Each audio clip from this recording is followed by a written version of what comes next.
పొగ త్రాగుట, మద్యం సేవించుట ఆరోగ్యానికి హానికరం. పర్సనాలిటీ డెవలప్మెంట్ చెప్పే వాళ్ళని, ఆ ఎక్స్పర్ట్స్ని కొంచెం ఆల్మోస్ట్ చులకన చేసినట్టుగానే ఉంది సినిమా. అదంతా బోగస్. అంత బ్లైండ్గా ఎలా స్టేట్మెంట్ ఇవ్వగలవు? ఇప్పుడు మీరు దాన్ని సమర్థించారనుకోండి, మీరు ఇంకో సినిమా తీయండి, ఒక పుస్తకం రాయండి.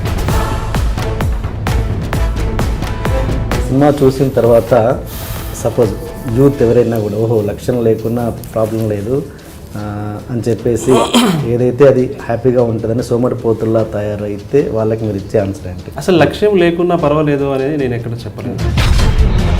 నువ్వెవరు ఫోర్స్ చేయడానికి నన్ను? నువ్వు లక్ష్యం పెట్టుకో నన్ను ఎందుకు దొరుకుతారు? మీరు నా ఆనందాన్ని ఎందుకు మీరు హరిస్తారు?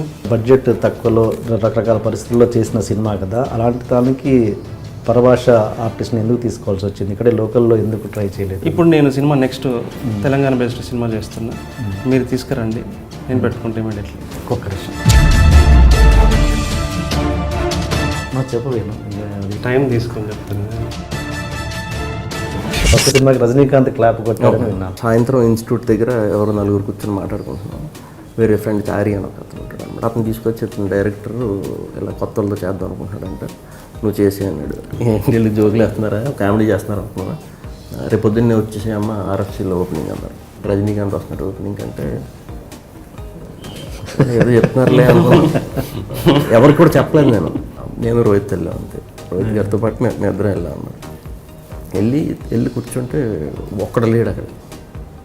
కాకపోతే అక్కడ ఒక చిన్న బ్యానర్ పెట్టారు, వెనకాల టెంట్ వేశారు, మొత్తం చైర్లు అన్నీ ఖాళీ, మేమే ఉన్నాం అక్కడ. సరే ఎవరూ లేరు అసలు. ఆ సినిమాకి సంబంధించిన డైరెక్టర్ కూడా రాలేదు, ఇంకెవరు రాలేదు. 8కి ఓపెనింగ్ అన్నారు. 8కి ఫాస్ట్గా రజనీకాంత్ గారు వచ్చి పర్ఫెక్ట్ 8కి వచ్చి డోర్ తీసుకుని దిగి నుంచున్నారు సినిమాలో.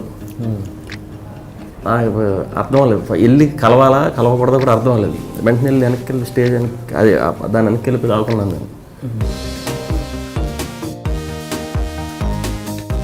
జేబులో తెలంగాణ సినిమాకి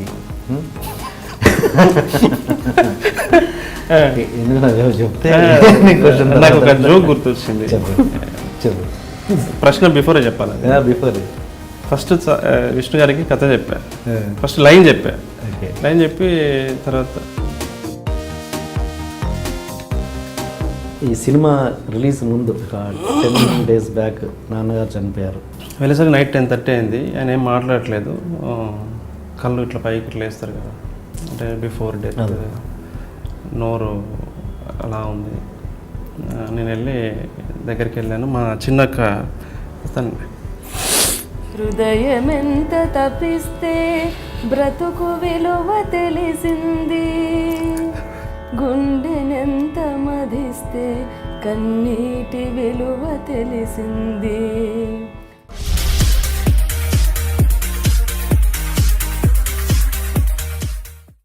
hi, Venu and Vishnu, welcome to my show. Thank you so much for coming. First of all congratulations, మంచి సక్సెస్. అండ్ మామూలు రెగ్యులర్ కమర్షియల్ సక్సెస్ వేరు, ఇలాంటి ఒక మంచి కంటెంట్ ఉన్న సక్సెస్ వేరు. దాంట్లో సక్సెస్ పొందినందుకు first of all congratulations. And we and Venu and Vishnu together made another victory and congratulations. Okay, దీంట్లో ఈ సినిమాలో ఎండ్ టైటిల్స్లో ఒక పాట వస్తుంది. అవును, చాలా ఏంది, హృదయం ఎంత తప్పిస్తే అన్నది. అది చాలామంది ఎండ్ టైటిల్స్ క్లైమాక్స్ అయిపోగానే మామూలుగా అంత థియేటర్లోంచి లేచి వెళ్ళిపోతారు. అలాంటిది సాంగ్ ఎప్పుడైతే స్టార్ట్ అయిందో అలా ఇంట్రెస్టింగ్గా మొత్తం ఆల్మోస్ట్ రోలింగ్ టైటిల్ ఎండ్ అయిన వరకు ఈ మధ్య కాలంలో చూసిన సినిమా. చాలా నచ్చింది ఆ పాట అందరికీ. బట్ ఎవరికి కూడా యూట్యూబ్లో ఎక్కడ ఎవరికైనా దొరకట్లేదు. మరి అంతమంది సాంగ్ మీరు ఎందుకు అవైలబుల్గా ఉంచలేదో నాకు అర్థం కాలేదు. అంటే అదొక సర్ప్రైజ్ ఎలిమెంట్లా ఉండాలని మేము జూక్ బాక్స్లో పెట్టలేదు, ముందు కూడా రిలీజ్ చేయలేదు. అది డాక్టర్ MBD శ్యామల గారు, తను లెక్చరర్ తెనాలిలో, తన చేత రాయించాము మేము. ఓకే, పాడిన వారు వచ్చి డాక్టర్ స్వరూప గారు. మామూలుగా ఆ గజల్లో సినిమా సారాంశం అంతా ఆ గజల్లో ఉంటుంది. ఓకే, అది అంతమంది సాంగ్ చాలామంది ఈగర్లీ వెయిటింగ్. లేదన్న, ఇప్పుడు ఈ వీక్ తర్వాత పెట్టబోతున్నాను. సో ఆ పాట పాడడానికి ఆ స్వరూప గారే మన స్టూడియోకి వచ్చారు ఇప్పుడు. ఒకసారి ఆవిడ ద్వారా ఆ పాట విన్నాక మనం ఇంటర్వ్యూ స్టార్ట్ చేద్దాం. రండి. హలో అండి. హలో కేఎన్ఆర్ గారు, ఎలా ఉన్నారు? మొత్తానికి మనం ఇలా ఇంటర్వ్యూ ద్వారా కలిసాం. అంతే, ఎగ్జాక్ట్లీ. రైట్ అండి, చాలా బాగా పాడారు. మీరన్న విషయం నాకు తెలియదు. మనం ఫోన్లో నేను పాడానంటే మీరా పాడిందని అప్పుడు అన్నాను. చాలాసార్లు మాట్లాడుకున్నాం కానీ ఆ విషయం తెలీదు. Thank you. సాంగ్ చాలా బాగుంది, బాగా పాడారు. ఒకసారి ఆడియన్స్ కోసం ఆ పాట పాడండి. తప్పకుండా అండి.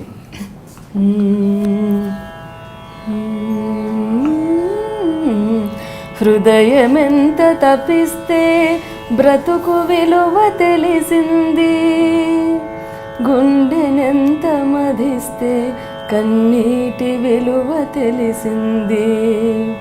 హృదయమెంత తపిస్తే బతుకు విలువ తెలిసింది, గుండెనెంత మధిస్తే కన్నీటి విలువ తెలిసింది. రాలిన పూలను తెచ్చి కొమ్మకు అతికిస్తావా,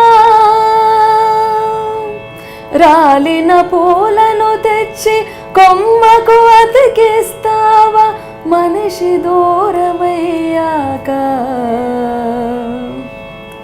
మనసు విలువ తెలిసింది. మనిషి దూరమయ్యాక మనసు విలువ తెలిసింది. హృదయమెంత తపిస్తే బతుకు విలువ తెలిసింది. మాటలెన్ని జారావో నోటి నడుగు చెబుతుంది, మాటలెన్ని జారావో నోటి నడుగు చెబుతుంది, పాటించిన నాడే పలుకు విలువ తెలిసింది. పాటించిన నాడే పలుకు విలువ తెలిసింది. హృదయమెంత తపిస్తే బతుకు విలువ తెలిసింది. చీకటసలు లేకుంటే వెన్నెలకే విలువది, చీకటసలు లేకుంటే వెన్నెలకే విలువది. నిన్న ముగిసిపోయాక నేటి విలువ తెలిసింది. నిన్న ముగిసిపోయాక నేటి విలువ తెలిసింది. హృదయమెంత తపిస్తే బతుకు విలువ తెలిసింది. ఆంక్షలను అనుసరించి పక్షులు విహరిస్తాయా, ఆంక్షలను అనుసరించి పక్షులు విహరిస్తాయా, అడుగడుగు నిషేధాన కాంక్ష విలువ తెలిసింది. అడుగడుగు నిషేధాన కాంక్ష విలువ తెలిసింది. హృదయమెంత తపిస్తే బతుకు విలువ తెలిసింది. ప్రతి మనిషికి కోరికుంది, ప్రతి మనసుకు స్పందనుంది, ప్రతి మనిషికి కోరికుంది, ప్రతి మనసుకు స్పందనుంది.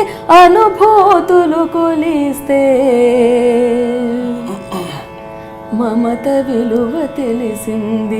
అనుభూతులు కొలిస్తే మమత విలువ తెలిసింది.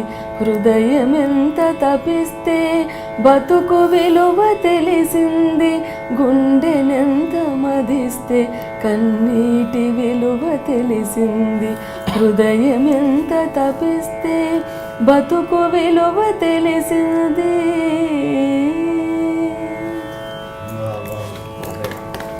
Thank you. Nice, nice, very nice. Thank you.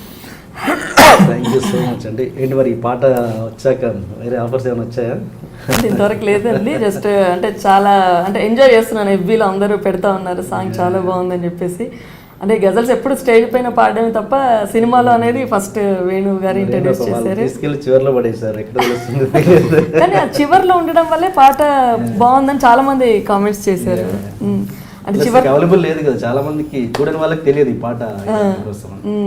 అంటే త్వరలోనే పెడతారు. సో అప్పుడు అందరూ థ్యాంక్ యూ సో మచ్ అండి. థ్యాంక్ యూ వెరీ మచ్ అండి. Thank you. ఇప్పుడు అంటే ఇప్పుడు ఈ పాట ఏదైతే ఉందో అది సిమిలర్గా అర్జున్ రెడ్డిని గుర్తు చేస్తుంది. అంటే అర్జున్ రెడ్డిలో చేశారు కాబట్టి నువ్వు చేసావా, లేకపోతే అది No, no, no, ఇది గజల్ ఇది. గజల్ ఓకే, బట్ ఎండ్లో ఒక సాంగ్ వేయాలి ఒక టైటిల్స్ మీద అన్నది. మీకు ఒక విషయం తెలుసో లేదో, మన షూటింగ్ అయిపోయిన తర్వాత అర్జున్ రెడ్డి సినిమా స్టార్ట్ అయింది. Yes yes. సో దానికి దీనికి ఎటువంటి సంబంధం ఉండదు. ఓకే, దాంట్లో కొన్ని ఐడెంటికల్ థాట్స్ ఉండటం అనేది కామన్. ఓకే ఇది గజల్ ఇది. ఓకే మేము సినిమా ఎండింగ్లో ఎంటైర్ స్టోరీకి ఒక ముక్తాయింపు లాగా ఇవ్వాలని అనుకున్నాం. Okay okay. ఒక టెక్స్ట్ పెడదామా లేకపోతే ఏం పెడదామా ఆలోచించి స్క్రిప్ట్ స్టేజ్లో ఉన్నప్పుడే గజల్ పెడితే బాగుంటుందని అప్పుడే ప్లాన్ చేసాం. ఓకే. అంటే ఆ సాంగ్ని అంటే ఎండ్లో పెడితేనే అంత మంచి సాంగ్ని ఎండ్లో పెడదామని అనుకున్నారా, లేదా బిఫోర్ పెడితే ఇంకా బాగుండేది కదా చాలామంది? అది ఎండ్లోనే రావాలి. అది అక్కడ గజల్ అనే ప్రక్రియ సాహిత్య ప్రక్రియ ప్రథమంగా. ఆ సాహిత్యాన్ని మాత్రం నేను చెప్పదలుచుకున్నాను. సో అది అందులో ఉన్న విషయాలు ఆ కంటెంట్ని, అది ఎండులో రావాల్సిన కంటెంట్ కాబట్టి అది ఎండులో ఉంటేనే కరెక్ట్. ఎందుకంటే ప్రేక్షకుడిని మనము బయటికి పంపించేటప్పుడు ఎలాంటి మూడ్ క్రియేట్ చేసి ఎలాంటి మూడ్తో వాటిని బయటికి పంపిస్తున్నాం అనేది చాలా ముఖ్యమైనటువంటి విషయం. అప్పుడు అన్ని అలా ఒక టాప్ లెవెల్కి తీసుకెళ్ళి అలా పెట్టి ఎమోషనల్గా అలా పంపించేయడం అనమాట. సో దానికి గజల్ అనేది బాగా దోహదపడింది. ఓకే సరే.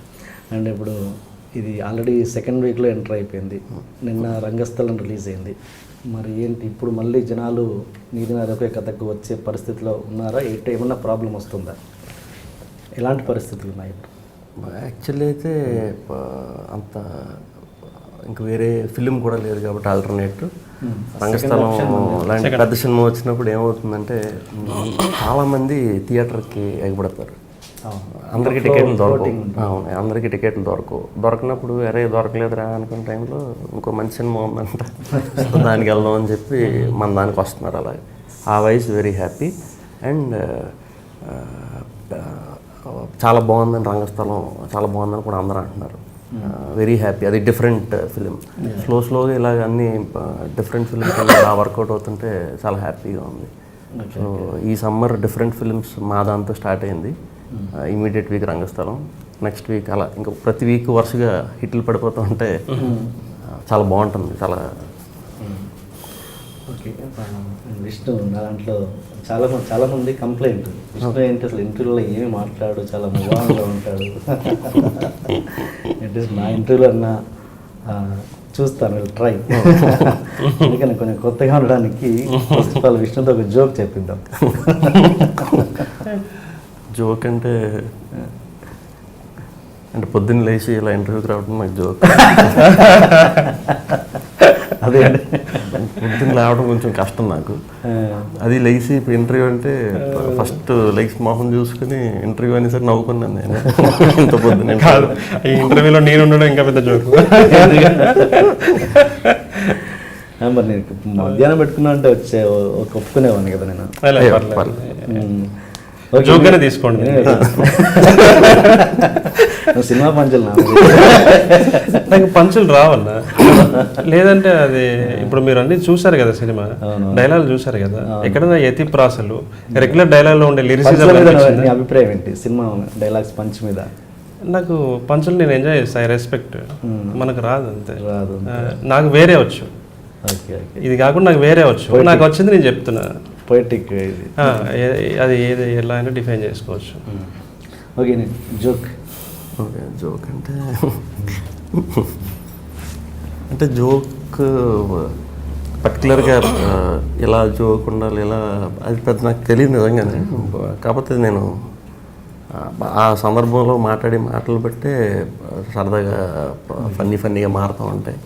అంత మించి ప్రత్యేకించి జోకులు నిజంగా నాకు తెలియదు. అంటే సినిమాలో చూసినప్పుడు ఎంజాయ్ చేస్తాను, అసలు గుర్తుండవు. అంటే ఎవరిని సడన్గా కూర్చోబెట్టి జోక్ అన్న కొంచెం కష్టమే. అది గొమ్మని ఏం ఉండదు రియాక్షన్. ఓకే. అంటే కాదు వేణు, అంటే ఇంత ముభావంగా ఉండే విష్ణు ఒక సెట్లో పర్ఫార్మెన్స్ చేయించుకోవడంలో ఎలాంటి, నువ్వు ప్రీవియస్ డైరెక్టర్ సంగతి వదిలేస్తే నువ్వు ఎలాంటి ఇబ్బందులు ఏమైనా ఎదుర్కొన్నావా, లేకపోతే ఓకే సాఫీగా అయిపోయిందా?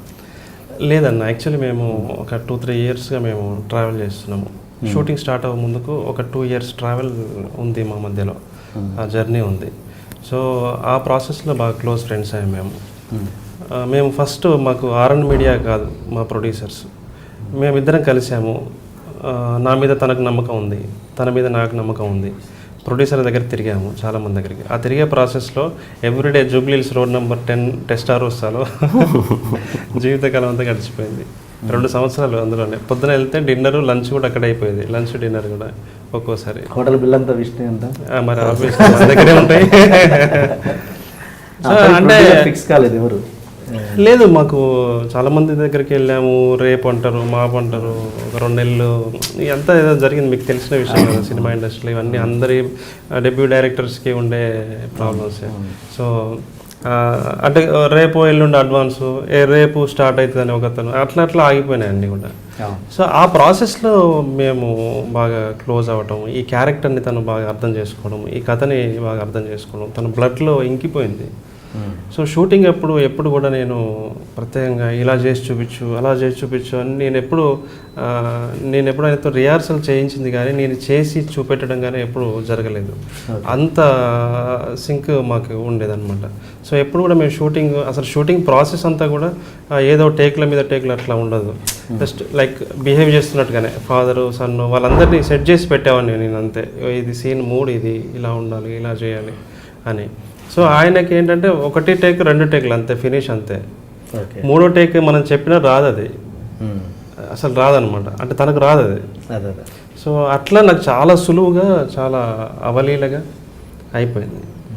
అంటే విష్ణు, నా మెయిన్ డౌట్ ఏంటంటే, ఇంత ముభావంగా ఇంత షైగా ఉండే మనిషి కెమెరా ఆన్ చేయగానే అలా ఎలా చేయగలడు? అంటే ఏంటి ఆ చేంజ్ ఓవర్ ఎలా వస్తుంది? అది అంటే నేను ఇప్పటివరకు చూడలేదు. అంటే ఇంత హంబుల్, ఇంత సిన్సియర్, నేను అన్నీ చెప్తున్నాను. Humble, sincere, talented and serious actor Vishnu అని నేను అంటాను. బట్ అంటే ఇంత ఉండి ఎలా అట్లా చేంజ్ ఓవర్ ఎలా వస్తుంది? అది నేను చూసిన బెస్ట్ హంబుల్ యాక్టర్ మీరే. అంటే యాక్చువల్లీ నేను ఎప్పుడు కూడా క్యారెక్టర్ని బాగా ఎంజాయ్ చేస్తాను. సెలెక్ట్ చేసుకున్నప్పుడు కూడా, కథను సెలెక్ట్ చేసుకున్నప్పుడు కూడా ఆ క్యారెక్టర్ని ఎంజాయ్ చేద్దామని పెట్టుకుంటా. ఫస్ట్ కథ వింటాం. కథ విన్న తర్వాత క్యారెక్టర్ గురించి, ఇప్పుడు కొన్ని కథలు ఉంటాయండి మనకు బాగా నచ్చినా నేను చేయలేను అనుకున్నప్పుడు చేయను. అంటే కొన్ని సినిమాలు ఉంటాయి మనం అనవసరంగా దాన్ని పాడు చేస్తామేమో అన్నట్టు అనిపించినప్పుడు ఒప్పుకున్నాను అంటే ఆ క్యారెక్టర్ని బాగా ఎక్కించుకుంటా. బాగా సింపుల్గా అయితే మరి అందరూ ఎలా చేస్తారో తెలియదు కానీ నేను క్యారెక్టర్ చేసేటప్పుడు కంపల్సరీ చిన్న సర్వే అనొచ్చు, అలా రీసెర్చ్ లాగా చేసుకుంటా, ఏమేం చేస్తే బాగుంటుంది అలా అని చెప్పి అన్నీ పెట్టం. అన్ని రీసెర్చ్లు అన్నీ పట్టుకుని డిస్కషన్లో ఇలా చేస్తే ఎలా ఉంటుంది, అలా చేస్తే ఎలా ఉంటుంది, పూర్తిగా డైరెక్టర్ ఏం కావాలనుకుంటున్నాడో అది అర్థం చేసుకోవడం ట్రై చేస్తాను. ట్రై చేసిన తర్వాత అక్కడికి వెళ్ళిన తర్వాత కంపల్సరీ ఆ క్యారెక్టర్లో ఉంటానండి. అది నేను ఎంజాయ్ చేస్తాను బాగా. ఆ క్యారెక్టర్లో ఉన్నప్పుడు నాకు అప్పుడు బాగా కిక్ వస్తుంది. యాక్చువల్లీ అది అయిపోయిన వెంటనే మళ్ళీ మామూలు అయిపోతాను. ఆ క్యారెక్టర్లో ఉన్నప్పుడు అలాగే ఉందాం అన్నట్టు ఫీల్ అవుతాను, నాకు నేను ఫీల్ అయిపోతాను లోపల. అప్పుడు చాలా కొంచెం న్యాచురల్గా వచ్చి స్కోప్ ఉంటుంది అనమాట. అప్పటికప్పుడు డైలాగ్ చదువుకుని అలా చేయడం నాకు అసలు రాదు. నాకు అలాగే బేసిక్గా డైలాగ్ ఇవన్నీ గుర్తుండవు నాకు బేసిక్గా. ఓకే, అంటే అంత గుర్తుంటే బాగా చదువుతుంది నేను వెరీ యావరేజ్ స్టూడెంట్, నాకు పెద్ద గుర్తుండవు అనమాట. సో డైలాగులన్నీ ఇలా చదువు అది నాకు అసలు ఇష్టం ఉండదు, రాదు కూడా. సో కంపల్సరీ క్యారెక్టర్ ఎక్కించుకుంటాను కాబట్టి. ఎంత ఎక్కించుకున్నా చదవాలిగా, స్క్రిప్ట్ అయితే చదవాలిగా. అంటే స్క్రిప్ట్ కూడా పెద్ద అలా చదవటం అది ఓన్గా అక్కడే చెప్పేస్తారా? లేదు, నాకు వింటానండి బేసిక్గా. సీన్ షూట్లో ఉన్నప్పుడు వింటాను అనమాట. ఓకే ఇది నేను తర్వాత యాంబియన్స్ని ఫీల్ అవుతాను ముందు.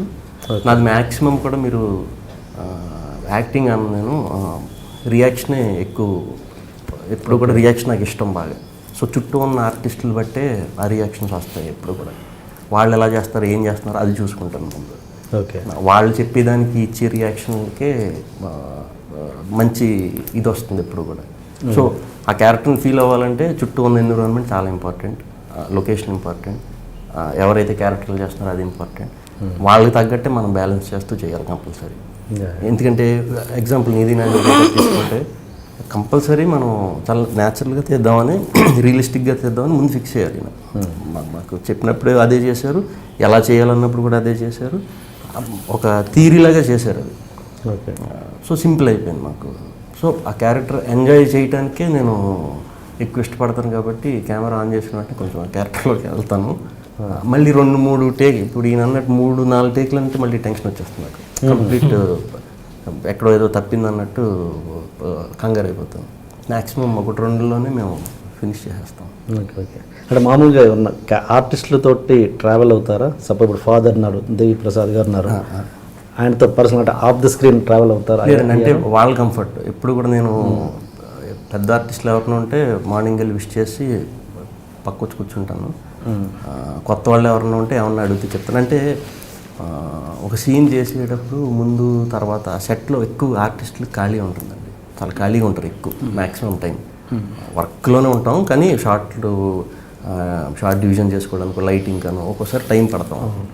అలాంటి టైంలో వెళ్ళి మాట్లాడటం మళ్ళీ ఏమైనా మూడ్ డిస్టర్బ్ అవుతారు, ఎవరు ఎలా ఉంటారో తెలియదు కదా, ఎవరు ఏ ఆలోచనలు ఉంటారో తెలియదు. అందుకని గమ్ముని నేను నా అంతటి నేను వెళ్ళి ఎవరిని కలుపుతున్నాను, వాళ్ళు ఏమన్నా మాట్లాడితే ఏదైనా అంటే కూర్చొని మాట్లాడతాను తప్పితే ఆర్టిస్టులను గమ్ముని ఏం కలుపుతున్నాను అనమాట.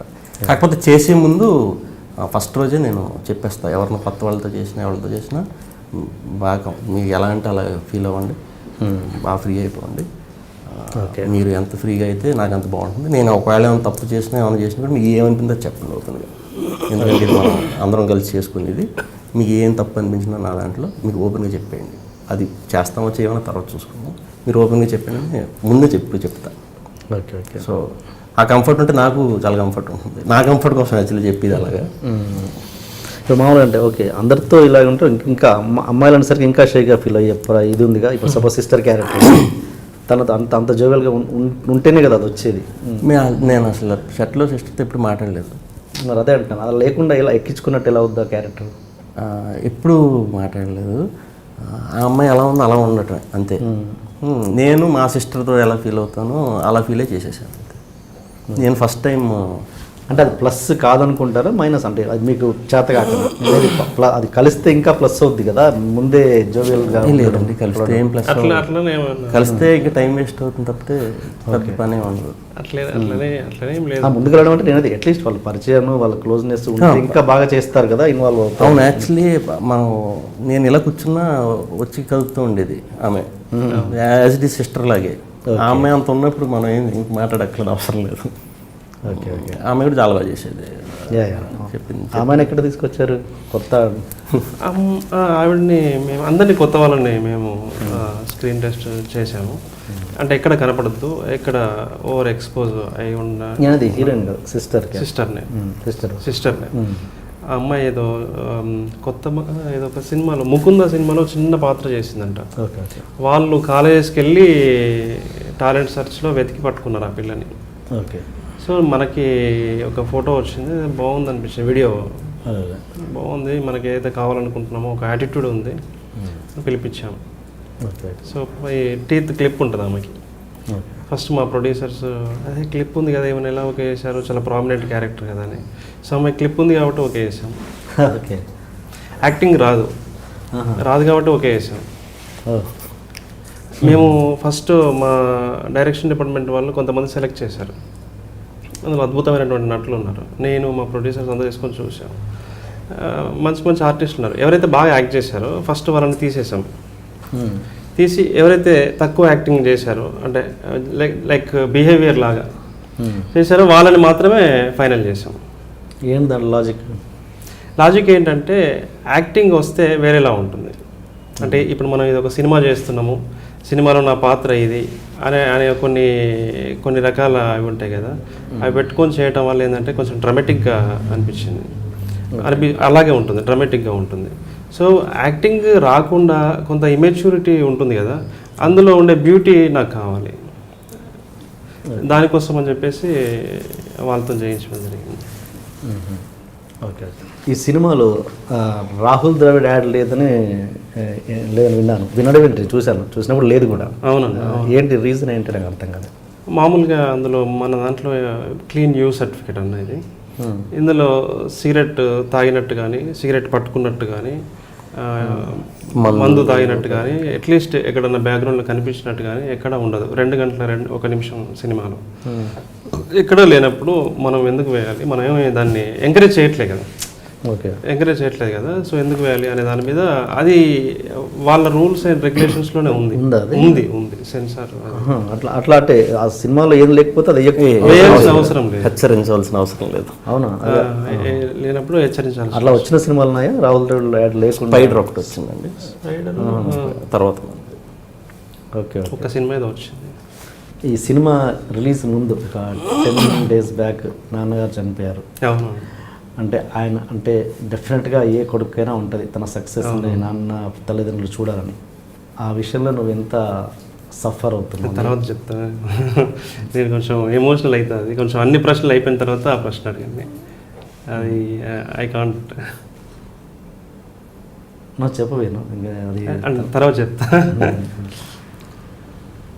ఇప్పుడు ఇది ఫ్లోనే కరెక్ట్ అది చెప్పేసి, ఎందుకంటే అది కొద్దిగా సేపు టైం తీసుకొని చెప్తాను. అంటే నేను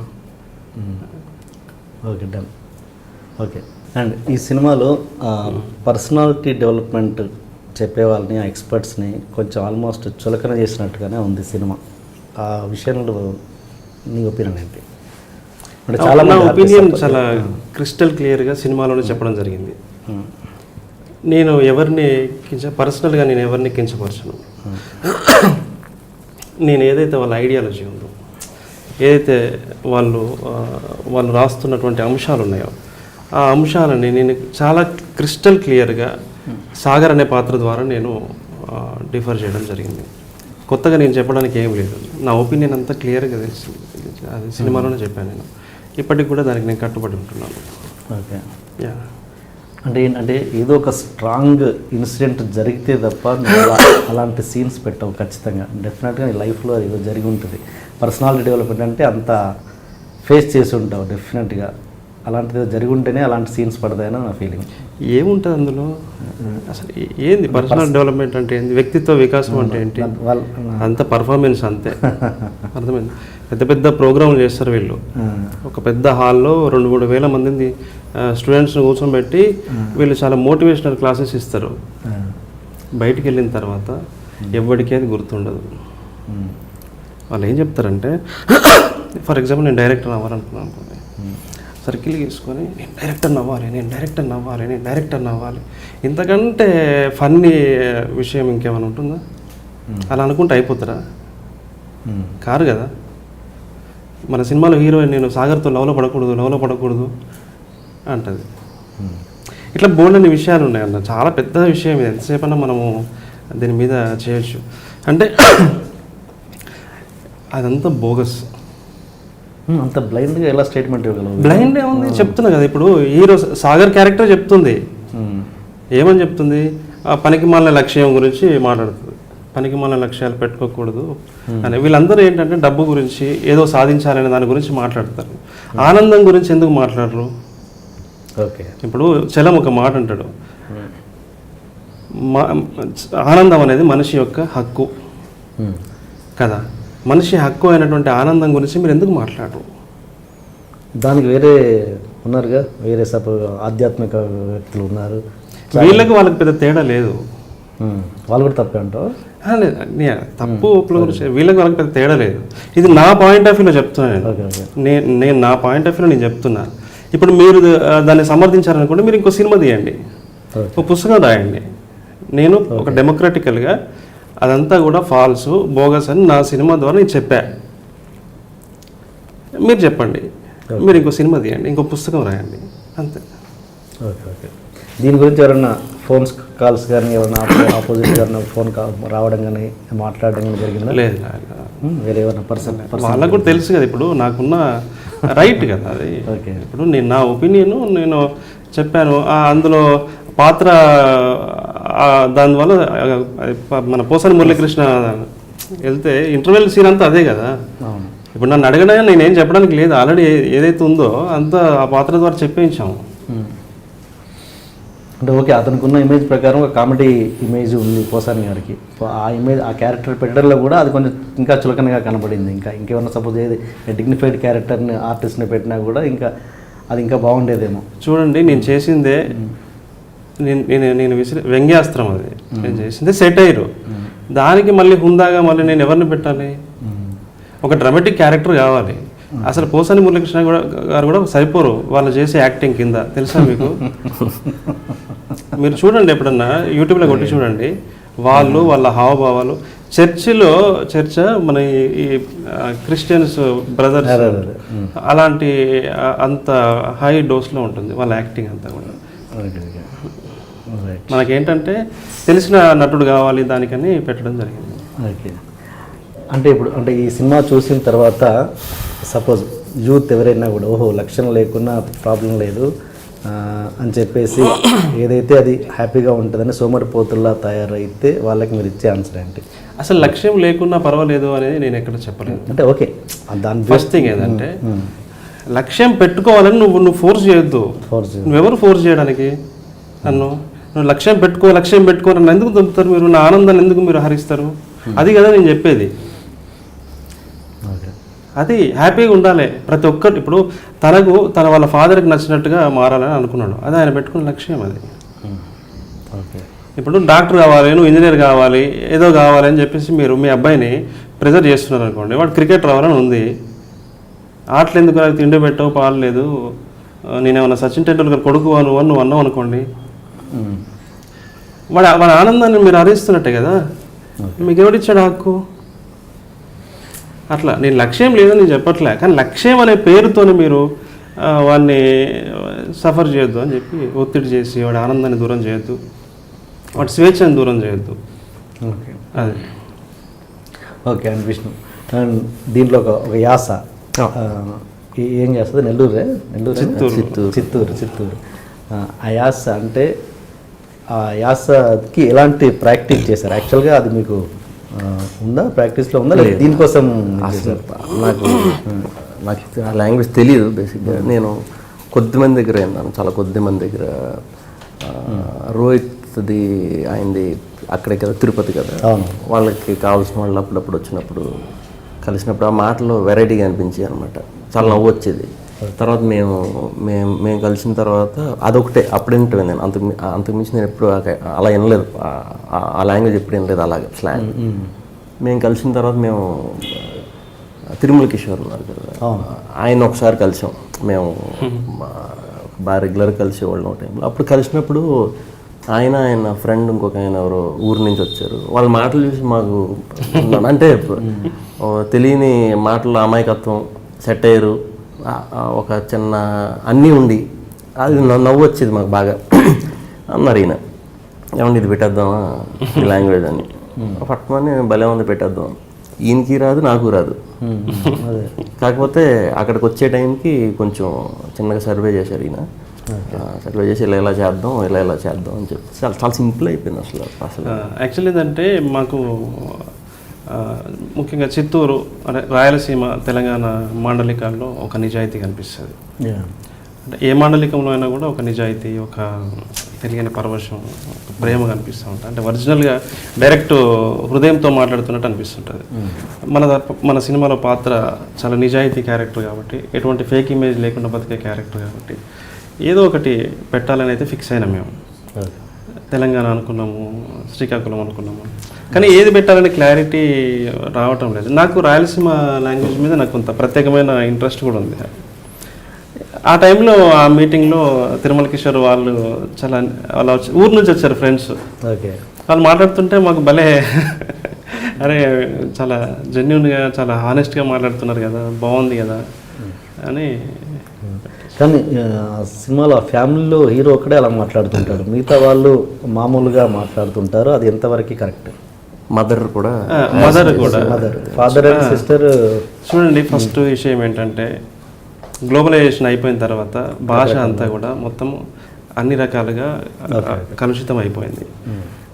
ఒక విషయం. రెండో విషయం, మదర్ మాట్లాడుతుంది. మూడో విషయం ఏంటంటే కథ కూడా ఏది చెప్తే అదే కథ. ప్రేక్షకుడిగా మీరు నాకు మొత్తం అందరూ ఆ భాషలోనే ఉండాలంటే కాదు. ఇప్పుడు నేను ఏ భాషలో మాట్లాడుతున్నాను? కృష్ణా జిల్లా భాష మాట్లాడుతున్నా, ప్రామాణిక భాషలో. మా నాన్న మాట్లాడినా, మా తమ్ముడు మాట్లాడినా పక్క తెలంగాణ ఉంటుంది. ఎందుకు మా ఇంట్లో ఉన్న వాళ్ళందరం ఒకే భాష మాట్లాడట్లేదు? అంటే ఒకటే స్లాంగ్ మాట్లాడట్లేదు? అవును. అది ఇది చాలా మంది ఎక్స్ప్లెయిన్ చేశారు కొంతమంది వ్యూవర్స్, అందుకోసమే హీరో. ఓకే ఓకే, నేను వాళ్ళ అనుమానాన్ని నేను నివృత్తి చేస్తున్నాను. అది విషయమే కాదు, దాని గురించి మాట్లాడాల్సిన పెద్ద పని కూడా కాదు అది. నేనేం చెప్పినా దాని మీద ఇంకేదైనా ఉంటే మనం మాట్లాడుకోవచ్చు, చర్చించుకోవచ్చు. అది చర్చించాల్సిన విషయమే కాదు. అండ్ నీకు బాగా కమాండ్ ఉన్నది తెలంగాణ స్లాంగ్లో బాగా, లైక్ సందీప్ రెడ్డి, అర్జున్ రెడ్డి మీద తన కమాండ్ ఉంది కాబట్టి మొత్తం అలా చేయగలిగారు. అంటే నువ్వు ఎందుకు అలా వెళ్ళలేదు, కొత్త దానికి వెళ్దామని ఎందుకంటే కొంచెం రిస్క్. మాకు మా ఇద్దరి మధ్యలో ఒక ఫ్రెండ్షిప్ స్టార్ట్ అయింది. ఫ్రెండ్షిప్ స్టార్ట్ అయిన తర్వాత నేను రాసుకునేటప్పుడు ఫస్ట్ వీళ్ళకి కూడా తెలియదు, ఇప్పుడు తెలుస్తుంది తనకు కూడా. నేను ఈ కథ మా నర్సంపేటలో లేదా సూర్యాపేటలో లేదా జనగాంలో జరిగే కథ ఇది, ఒక టౌన్లో. అయితే అథెంటిక్గా మాట్లాడాలి పాత్రలు మాట్లాడేటప్పుడు. ఇంతవరకు తెలంగాణ సొగసుని, తెలంగాణ మాండలికాన్ని ఎవ్వరు కూడా అంత అద్భుతంగా పోర్ట్రేట్ చేయలేదు. ఓన్లీ బి నరసింహరావు గారు దాసి, మా భూమి సినిమాల తర్వాత ఎవరు చేయలేదు. ఇప్పుడు నేను తెలంగాణ వాడిగా, తెలంగాణ సాహిత్యం తెలిసిన వాడిగా, ఎంతో చదువుకున్న వాడిగా మనం సినిమా తీస్తే ఆ పాత్ర ఖచ్చితంగా అద్భుతమైన తెలంగాణ మాట్లాడాలి, తెలంగాణ సొగసు, తెలంగాణ మాండలికం అంతా. విష్ణు గారికి ఆ టచ్ లేదు. తను అర్థమైంది నాకు, తను ఏంటంటే చాలా కాన్ఫిడెంట్ ఉంటే కానీ తను టచ్ చేయడు తను. కాబట్టి మనము తీసుకెళ్ళి స్టోరీని అక్కడ అడ్రస్ చేసి ఎందుకు ఇదంతా కాదు అని చెప్పి మళ్ళీ అమలాపురం అట్లా అనుకున్నాం. అదేమో మొనాటిని చాలామంది వాడి ఉన్నారు. అతను శ్రీకాకుళం అనుకున్నాం. శ్రీకాకుళం కొంచెం తెలుసు తనకి. ఇక ఫైనల్గా ఇందాక చెప్పిన ఇన్సిడెంట్ ఉంది కదా, ఆ ఇన్సిడెంట్ తర్వాత మేము చిత్తూరుకి ఫిక్స్ అయ్యాము. అది ఓకే. అండ్ అది సినిమా పక్కన పెడితే ఫస్ట్ బిగినింగ్కి వస్తే విష్ణు హీరోగా ఫస్ట్ సినిమాకి రజనీకాంత్ క్లాప్ కొట్టాడని విన్నాను. అది ఏంటి డీటెయిల్స్ నాకు అది పూర్తిగా తెలియదు. ఆల్మోస్ట్ ఒక 10 ఇయర్స్ అయిపోయి ఉంటుంది. అది ఫిలిం పేరు కూడా చైత్రం అని. చైత్రం రాజు పాటే అని మురుగదాస్ గారు ఆయన దగ్గర పనిచేసేవారు.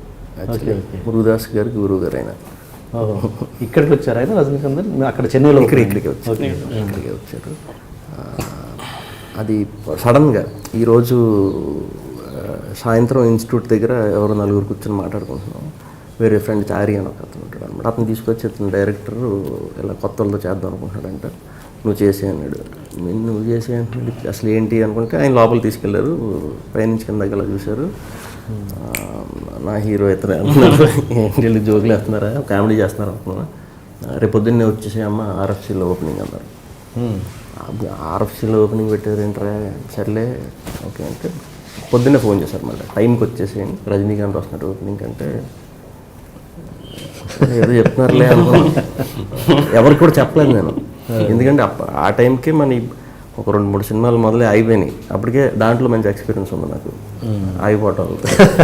సో ఇది ఏదో ఉంటుందిలే మళ్ళీ చెప్పడం ఎందుకు, అందరూ అయ్యో ఇది మొదలైంది అనుకుంటారు, మళ్ళీ ఆగిపోతుంది, సైలెంట్గానే చేద్దాం ఈసారి అని. నేను రోహిత్ వెళ్ళాం అంతే. రోహిత్ గారితో పాటు మేము ఇద్దరం వెళ్ళాం అన్నమాట. వెళ్ళి కూర్చుంటే ఒక్కడ లేడు అక్కడ. కాకపోతే ఒక చిన్న బ్యానర్ పెట్టారు, వెనకాల టెంట్ వేశారు, మొత్తం చైర్లు అన్నీ ఖాళీ, మేమే ఉన్నాం అక్కడ.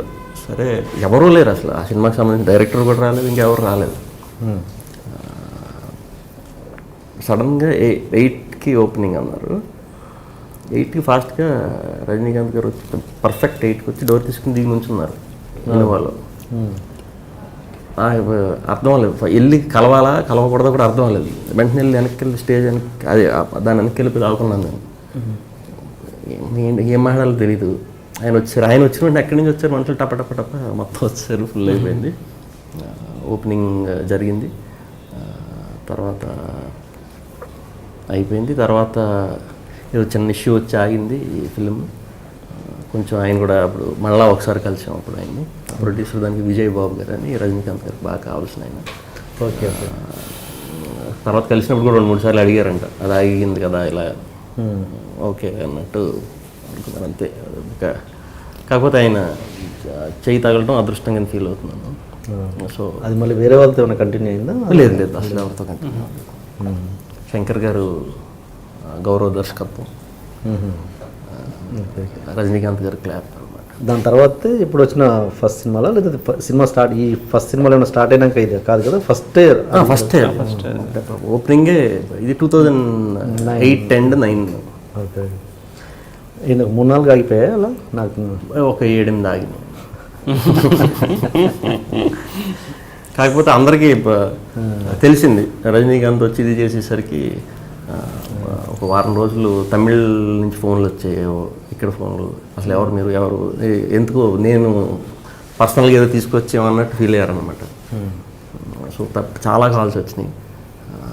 తర్వాత అది ఆగింది. అంటే ఈ ప్రాసెస్లో ఎలాంటి మెంటల్ స్టేటస్ ఏంటి మీరు 7-8 ఆగిపోతున్న క్రమంలో? వెరీ క్లియర్ అండి. నాకు బాగానే సెన్స్ ఉంది నాకు. అంటే ఆగిపోతే మనం ఆగిపోయినట్టు, లేకపోతే వచ్చేసిన వెంటనే వచ్చేసింది అన్నట్టు అది ఎప్పుడు లేదు నాకు. ఎప్పుడు వెరీ క్లియర్గా దేనికన్నా టైం పడుతుంది. సో మనం కొంచెం ఓపిక్గా ఉన్నాం. టైం రాలేదన్నా పర్లేదు, టైం వచ్చిందన్నా కూడా హ్యాపీ. Very clear. అంతే ఆగిపోయిందని బాధపడటం అంటే డబ్బులు పెట్టినప్పుడు ఆగినప్పుడు ఆయన గురించి ఎవరైతే పెట్టారో వాళ్ళ గురించి బాధపడిన సందర్భాలు ఉన్నాయి. కాకపోతే అదృష్టం ఏంటంటే ఇప్పటికీ వాళ్ళందరితో కూడా నేను మళ్ళీ అంటే ఇప్పుడు సినిమా ఆగింది అన్న తర్వాత చాలామంది మళ్ళీ కలవరు. నాకు అలా లేదు. నా ఫస్ట్ సినిమా నుంచి ఏ సినిమా అయితే ఆగిపోయిందో, ఏ సినిమా అయితే జరిగిందో అందరితో కూడా నేను ఇప్పటికీ కలుస్తూ ఉంటాను. వర్క్ చేసిన ప్రతి ఒక్కళ్ళు కూడా డైరెక్టర్లు చేసిన సినిమా ఆగిపోయినా వాళ్ళందరూ స్టిల్ ఏంటో ఇప్పటికీ చాలా బాగుంటారు అందరూ నాతో. సో అది ఎప్పుడు పెద్ద పట్టించుకోను, అది మన చేతిలో లేదు కదా. సో సినిమా అంటే మన ఒకళ్ళ చేతిలో ఉండదు, చాలామంది కలుస్తేనే సినిమా. సో అది ఆగినా అది మన చేతిలో లేదు కాబట్టి దాని గురించి ఎక్కువ ఆలోచించకూడదు, ఆగకూడదు. గుడ్. మీ ఎడ్యుకేషన్ అంటే? నేను బీబీఎం చేశానండి. ఓకే. వైజాగ్ గీతం యూనివర్సిటీ. ఓకే. అంటే ఇంజనీరింగ్ ఇవన్నీ మన వాళ్ళు కాదని నాకు ఆ క్లారిటీ వచ్చింది. అవి చేసినా మన డబ్బులే వేస్ట్ అవుతాయి, ఎందుకులే వేరే దానికి దేనికన్నా వాడుకోవచ్చు సరే అని చెప్పి బీబీఎం. అసలు బీబీఎం అనే కోర్స్ ఉందని నేను జాయిన్ అయ్యేవరకు నాకు తెలియదు. ఓకే. నేను జాయిన్ అయ్యేవరకు బీబీఎం ఉందని, డిగ్రీ ఇవన్నీ ఉన్నాయని తెలుసు. నేను యాక్చువల్లీ గీతం కాలేజ్ చూసి చాలా బాగుంది, ఇక్కడ ఇంజనీరింగ్ జాయిన్ అవుదాం అనుకున్నా. అనుకుని ఇక్కడ ఉండబోతున్నాం అనమాట 4-5 ఏళ్ళు అని ఫిక్స్ అయ్యా. ఇలాగే 4-5 ఏళ్ళు 6 ఏళ్ళు కూడా పట్టొచ్చేమో నాకు. ఫిక్స్ అయ్యా చాలా బాగుంది కాలేజ్, ఇక్కడ జాయిన్ అవుదాం అని అనుకుని వెళ్ళినప్పుడు అనుకోకుండా నాకు బీబీఎం అనేది కూడా ఉంది ఒకటి అని చెప్పారనమాట. ఓహో అవునా, సరే నాకు ఎన్విరాన్మెంట్ నచ్చింది, ఇక్కడ 3-4 ఏళ్ళు ఉండబోతున్నాం, అది ఇంజనీరింగ్ అయితే ఏంటి ఇది అయితే ఏంటి అని చెప్పి తిరిగి జాయిన్ అయ్యాను. కాకపోతే ఇక్కడ జాయిన్ అయిన తర్వాత టు బీ ఫ్రాంక్ చాలా మారాను నేను ఆ కాలేజ్లో మారాక. యాక్చువల్లీ బిజినెస్ మేనేజ్మెంట్ అనేది ఉంటుందని నాకు తెలీదు, కానీ అది చదువుకుంటే ఇలా ఉంటుందా అనేది బాగా తెలిసింది. అలా నేను టాపర్ని కాదు, కొన్ని తెలిసినాయి, చాలా చాలా తెలిసినాయి అక్కడ నాకు. సో ఈ క్యారెక్టరైజేషన్కి బాగా యాప్ట్ అనమాట. ఓకే. ప్రతి సినిమా ఏ సినిమా ఫినిష్ అయ్యాక కూడా ఏ డైరెక్టర్ సినిమా అయినా కూడా అయిపోయినాక అనిపిస్తుంటుంది హీరోకైనా ఆర్టిస్టులకైనా కూడా, అరే ఇది చేస్తే బాగుండేదిరా, ఇంకా ఇలా చేస్తే బాగుండేది అని, ఇంకా బెటర్మెంట్ ఇది ఇక్కడ ఉంటే బాగుండేది అని అలా ఏమన్నా అనిపించిన సందర్భం ఉందా ఈ సినిమాకి సంబంధించి? ఉన్నాయి కానీ చెప్పను. అయిపోయింది కదా, రిలీజ్ అయిపోయినాక అంటే అది ఎట్లా అంటే అన్నది తప్పే ఉంది. కొన్ని థింగ్స్ ఇప్పుడు మన చేతిలో ఉండవు, చాలా విషయాలు. ఫిలిం మేకింగ్ అంటే మీకు తెలియంది కాదు. ఇంకా బెటర్ డైరెక్టర్ గొప్పగా ఉంది అనుకుంటారు, మైనస్ ఏం కాదు కదా. మైనస్ ఏం కాదు అంటే మేము అన్నీ బాగా చేసాము. మేము ఒకటే సింగిల్ ఎమోషన్ని క్యారీ చేయాలి, ఇంపార్టెంట్ విషయాలు చర్చిస్తూ ఈ ఏదైతే ప్రధానమైన కోర్ అంశం ఉందో దాన్ని డీవియేట్ కాకుండా తీసుకెళ్ళాలి. పెద్ద కథ కాదు, ఎక్కువ పాత్రల మధ్యలో సంఘర్షణ హెవీగా ఉండదు. చిన్నది ఒక క్యారెక్టరు వాళ్ళ నాన్న మీద చాలా ప్రేమ ఉంది, వాళ్ళ నాన్నకు నచ్చినట్టుగా మారాలనుకోవడం చాలా చిన్న విషయం. ఒక రేర్ పర్సనాలిటీ ఆ క్యారెక్టర్, దాని మీద ఇంతసేపు 2 గంటలు నేను కూర్చోబెట్టగలగాలి. ఈ ప్రాసెస్లో ఏమైందంటే మేము కొంత ట్రిమ్ చేయడం జరిగింది. ఫిక్స్ అయినాం 2 అవర్స్లో ఈ కథ చెప్పేయాలి, 2 అవర్స్లో మనం ఈ కథ చెప్తే మనకు బాగుంటుంది. ఏమాత్రం ఎక్కువైనా కూడా ఇందులో అది లేదు ఇది లేదు అది అంటే స్టేల్ అయిపోతాడు, ఒకటే సింగిల్ ఎమోషన్ కదా. సో ఆ ప్రాసెస్లో కొంత ట్రిమ్ చేసాం. Pre production trimming after shooting trimming అన్నది షూటింగ్ తర్వాత. ఓకే. షూటింగ్ తర్వాత ట్రిమ్ చేసాం.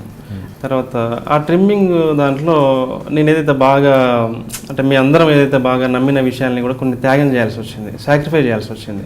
అంటే అందరు ఫిలిం మేకర్స్కి ఇది జరుగుతుంది, నాకేమి అరుదైన సంఘటన ఏం కాదు. కానీ అలా కొన్ని హీరో లవ్ ట్రాక్ ఉంది కదా, అది కొంచెము అది ఇంకా బాగా చేయాలి. నెక్స్ట్ టైం అలాంటి ఏమీ జరగకుండా చూసుకుంటాం. అంటే ఎంత పాట తీసేసారు మొత్తం సినిమా? అంటే పాట తీసేయడం కాదు, వాటిని ముక్కలు చేసాము చాలా. ఓకే. దానివల్ల ఏమైందంటే చిన్న చిన్న నాకు అసంతృప్తి, చూసే వాళ్ళకి తెలియదు, కొంతమంది మీలాంటి విశ్లేషకులకు తెలియచ్చు, కానీ ప్రేక్షకులు అయితే ఎంజాయ్ చేస్తున్నారు, వాళ్ళంతా ఆదరించిళ్ళు, వాళ్ళు ఆమోదించిళ్ళు. సో అదే ఇప్పుడు ఆడియన్స్లో ఉన్న గ్రేట్నెస్ ఏంటంటే వీడు హానెస్ట్ అటెంప్ట్ చేసి మనం ఒక కొత్త కథ చెప్పడానికి ట్రై చేస్తే చిన్న చిన్న తప్పులున్నా పెద్ద తప్పున్నా వాడు చిన్న తప్పులు పెద్ద తప్పున్నా కూడా వాడు ఆమోదించేస్తాడు. బయటికి వెళ్ళి ఇది బాగుందని ఫేస్బుక్లో పోస్ట్ పెట్టేస్తాడు, ఇది బాగుంది, దీన్ని నేను రికమెండ్ చేస్తున్నా, మీరు చూడండి, చిన్న లోపాలు ఉంటే ఉండొచ్చు అని. లోపాలు లేని సినిమా ఏది ఉండదు కదా, ఏ జీవితం ఉండదు, ఏ సినిమా ఉండదు, ఏ నాటకం, అందరికీ అన్నీ ఉంటాయి కదా. సో అదే చిన్న పొరపాట్లు జరిగినాయి, తప్పులు అయితే కాదు, పొరపాట్లు జరిగినాయి. దాన్ని కొంతమంది రివ్యూ రైటర్స్ రాశారు, వాటన్నిటి మనం రెస్పెక్ట్ చేస్తున్నాము. నెక్స్ట్ ఫిలింలో నాది కూడా ఫస్ట్ ఫిలిము, బోల్డంత ప్రెజర్తోని బోల్డంత రకరకాల వాటితో చేయాల్సిన ఉంటుంది. తర్వాత నేను వేరే ఆర్కిటెక్చర్లో సినిమాని చేశాను. నేను ఈ జిమ్మి జిప్లు అవి ఇవి ఎక్కువ టెక్నికల్ ఎక్విప్మెంట్ ఏది వాడలేదు, కేవలం హ్యాండిల్ ఎక్కువ చేశాను. ఓన్లీ హ్యాండిల్ చేస్తూ డ్రామా సీన్స్ని అంత ఆ మాత్రంగా పండించడం అనేది అది ఏమాత్రం ఈజీ కాదనే విషయం అందరికీ మీకు తెలుసు. సో బోల్డంతా ప్రయోగాలు చేశాం, చాలా ధైర్యంగా రెబల్గా చేశాను నేను ఈ ఫిలింని. తర్వాత అందరూ సమాజం అంతా ఆమోదించేటువంటి పాపులర్ ఒపీనియన్స్ని నేను కాదని చెప్తున్నాను. ఓకే. సినిమా ఆల్రెడీ అందరు ఫిలిం మేకర్స్, పెద్ద ఫిలిం మేకర్స్, తర్వాత సినిమా తీసే పద్ధతి అన్నీ కూడా ఒక ట్రెడిషనల్ ఫిలిం మేకింగ్ ఏదైతే మెథడ్ ఉందో అలా ఎందుకు ఇలా కూడా తీయొచ్చు అని చెప్పేసి ఇలా చేశాను నేను. ఎక్కడ కూడా నేను లైన్ ఆఫ్ యాక్షన్ నేను ఫాలో కాలేదు, ఎక్కడ కూడా నేను రూల్స్ అవి ఏదైతే ఎగ్జిస్టింగ్ రూల్స్ ఉన్నాయో వాటన్నిటిని నేను ఫాలో కాలేదు, వాటన్నిటిని నేను బ్రేక్ చేస్తూ వెళ్ళాను. ఇన్ని చేసాము ఇందులో, ఇన్ని చేసాము. ఇప్పుడు చూసేవాడికి ఏంటంటే ఆ భాష మాట్లాడుతున్నారు, ఈ భాష ఇది కాదు చెప్పాల్సింది, లోతుకి వెళ్ళి. అంటే ఇంకొకటి ఏంటంటే అంటే కొంతమంది అంటే రివ్యూ రైటర్స్ అందరూ కూడా వాళ్ళు ప్రొఫెషనల్ రివ్యూ రైటర్స్ అందరూ బాగా వాళ్ళకి తెలుసు దీన్ని ఎలా చూడాలి ఈ సినిమాని అని. వాళ్ళు కాకుండా ఎవరైతే మన ప్రొఫెషనల్ రివ్యూ రైటర్స్ ఉన్నారు కదా, వాళ్ళు కాకుండా కొంతమంది ఇండివిజువల్గా సమీక్షలు వచ్చినాయి. నేనేమంటానంటే సమీక్షకుడు ఎప్పుడు కూడా కథకుడి పాయింట్ ఆఫ్ వ్యూలోనే ఆ కథను చూడాలి. కథకుడి పాయింట్ ఆఫ్ వ్యూలోనే ఆ కథను చూసినప్పుడు ఆ కథ యొక్క తాత్విక పునాది ఏంది, ఆ కథలో ఉన్నటువంటి లోతు ఏందనేది అర్థమవుతుంది. అలా కాకుండా నువ్వు నీ పాయింట్ ఆఫ్ వ్యూలో చూడకూడదు కథను. ఎప్పుడు చూస్తే అది మంచి రివ్యూ రాదు, బయటికి హానెస్ట్గా రాదు. సో ఎప్పుడైనా అలా చూస్తూ కొంతమంది వేరే రకాలుగా దాన్ని పాయింట్అవుట్ చేశారు. అందులో కొన్ని నేను ఆమోదిస్తున్నాను, కొన్నిటిని మాత్రము నేను ఇందాక చెప్పిన కదా ఆన్సర్. సో అలా అంటే పైన చూడడం అనమాట. ఇంతకుముందు హీరోయిన్ టాపిక్ వచ్చింది, తను ఏంటి బిచ్చగాడు హీరోయిన్? అవును, హీరోయిన్ బిచ్చగాడు హీరోయిన్, తమిళ అమ్మాయి, తను మలయాళం అమ్మాయి, చాలా మంచి ఆర్టిస్ట్, ఆమె చాలా అద్భుతమైన యాక్ట్రెస్. ఆమె స్టార్టింగ్ వచ్చినప్పుడు ఆమెకు తెలుగు అసలు రాదు, తర్వాత ఇంగ్లీష్ కూడా తనకి రాదు, హిందీ కూడా రాదు, తమిళ్ కొంచెం వచ్చు, నాకు తమిళ్ అసలు రాదు, తెలుగు తప్ప. అట్లా కొంత కమ్యూనికేషన్ గ్యాప్ వల్ల ఆమె రాగానే చేసిన సీన్సే ఆ లవ్ సీన్స్. ఓకే. నేనేనంటే ఇంత బడ్జెట్ తక్కువలో రకరకాల పరిస్థితుల్లో చేసిన సినిమా కదా, అలాంటి దానికి పరభాష ఆర్టిస్ట్ని ఎందుకు తీసుకోవాల్సి వచ్చింది? ఇక్కడే లోకల్లో ఎందుకు ట్రై చేయలేదు? ఇప్పుడు నేను cinema next Telangana based cinema చేస్తున్నా, మీరు తీసుకురండి, నేను పెట్టుకుంటే ఇమీడియట్లీ. తెలుగు కానీ మీరు మన రెండు రాష్ట్రాలలో కాదన్నా చెప్పేది రండి, 2 రాష్ట్రాల నుంచి మీరు ఎవరినైనా తీసుకురండి, ఒక 2 ఆప్షన్లు ఇవ్వండి, వేణుగా వీళ్ళిద్దరు ఉన్నారు, వీళ్ళిద్దరిని పెట్టుకోవాలి. నేను ఈ సినిమా గురించి మాట్లాడుతుంది ఏంటంటే చాలా లో బడ్జెట్లో చాలా టైట్ ఇదిలో చేశారు. చెప్తున్నాం ఏంటండి, మేము తెలుగులో అన్ని వెతికాము, ఒక ఫ్రెష్ కావాలి, మొత్తం ఏకదం ఫ్రెష్ ఉండాలి సినిమాలో ఆర్టిస్టులు, అంటే నిజంగా ఆ అమ్మాయి ధార్మిక అని అనుకోవాలి. మేము చాలా ట్రై చేసాం, ఓకే ఓకే మాకు దొరకలే. ఒకరు ఇద్దరిని ఏదో అడిగాం, వాళ్ళు బోల్డ్ అనే అప్లికేషన్ చెప్పారు. అరే నాది clean you certificate cinema, okay ముద్దులు ఉండవు, కౌగిలింతలు లేవు, ఇంకేం ప్రాబ్లం నీకు, ఎవ్రీథింగ్ యాక్టింగ్ కదా, ఒప్పుకోలేదు. ఇట్లాంటి అంటే ఇట్లాంటి విషయం, ఇలాంటి బోల్డ్ అన్నీ ఉన్నాయి. అనుకోకుండా కోఆర్డినేటర్ ఒక ఏవో ఫొటోస్ చూపించాడు, అందులో న్యాచురల్గా పక్కింటి అమ్మాయిలా ఉన్న ఒక ఫోటో తీసాము. ఈ అమ్మాయి బాగుంది అని అంటే, అమ్మాయి బిచ్చగాడు సినిమాలో చేసిందండి, పిచ్చకారన్ అని ఒక సినిమా, అప్పుడు బిచ్చగాడు రాలేదు, అవును పిచ్చకారన్ అని ఒక సినిమా చేసింది, బాగా చేస్తుందండి. అచ్చా మీరు కమిట్ అయినప్పటికీ బిచ్చగాడు రాలేదు. బిచ్చగాడు రాలేదు. ఓకే ఓకే మేము సినిమా చేద్దాం అనుకున్నప్పుడు అసలు అది రాలేదు. తర్వాత మీరు ఇందాక అన్నారు కదా టాపిక్, అర్జున్ రెడ్డి కూడా రాలేదు. మా సినిమా షూటింగ్ అయిపోయిన తర్వాత మా డిఓపినే అక్కడికి వెళ్ళి, ఓకే అది నిజంగా అంత పెళ్లి చూపులు కూడా లేదు, సేమ్ మేము సైమల్టేనియస్గా స్టార్ట్ చేసాం. ఓకే ఓకే అంత అప్పటి నుంచి ఉంది. సో అమ్మాయి మధ్యలో హీరోయిన్ పెళ్లి చేసుకొని వెళ్ళిపోయింది, దానివల్ల కొంత డిలే అయింది, ప్రాజెక్ట్ కొంచెం డిలే అయింది. నిజంగా నాకు ప్రాక్టికల్గా ప్రాబ్లం తెలియదు అంటే అంటే తెలుగు అమ్మాయిలు ప్రయత్నం చేసినా రాలేని పరిస్థితి నిజంగా ఐ డోంట్ నో. ఏమో అన్న మరి, ప్రయత్నం చేసినా దొరకలేని పరిస్థితి ఉందా అని అంటున్నాను. ఇప్పుడు మేము చేస్తున్నాము, నెక్స్ట్ నేను ట్రై చేస్తాను, చూడాలి, వస్తే కనుక చేద్దాం, నో ప్రాబ్లం. ఓకే అండ్ ఇంకొకటి, దీని తర్వాత నల్ల దమయంతి అనే సినిమా కూడా మీరు చేశారు కదా, అది కూడా 70% అచ్చా దీంట్లో లిస్ట్ బట్ అది 70% ఫినిష్ అయిందని విన్నాను. ఒక 60% దాకా అయింది. ఏంటి ప్రాబ్లమ్? అది చిన్న ఇష్యూ, ఫైనాన్స్ ప్రాబ్లం. ఈ సినిమా మీకు అభ్యంతరం లేకపోతే ఈ సినిమా బడ్జెట్ ఎంతో తెలుసుకోవచ్చా? ఈ సినిమా బడ్జెట్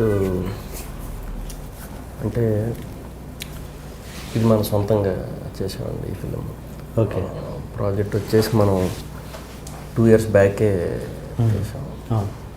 యాక్చువల్లీ ఇది నా ఫస్ట్ సినిమా కింద రావాలని నేను అనుకున్నాను అప్పుడు. ఇదే చేసింది కూడా, షూటింగ్ కూడా ఫస్ట్ చేసింది ఇదే.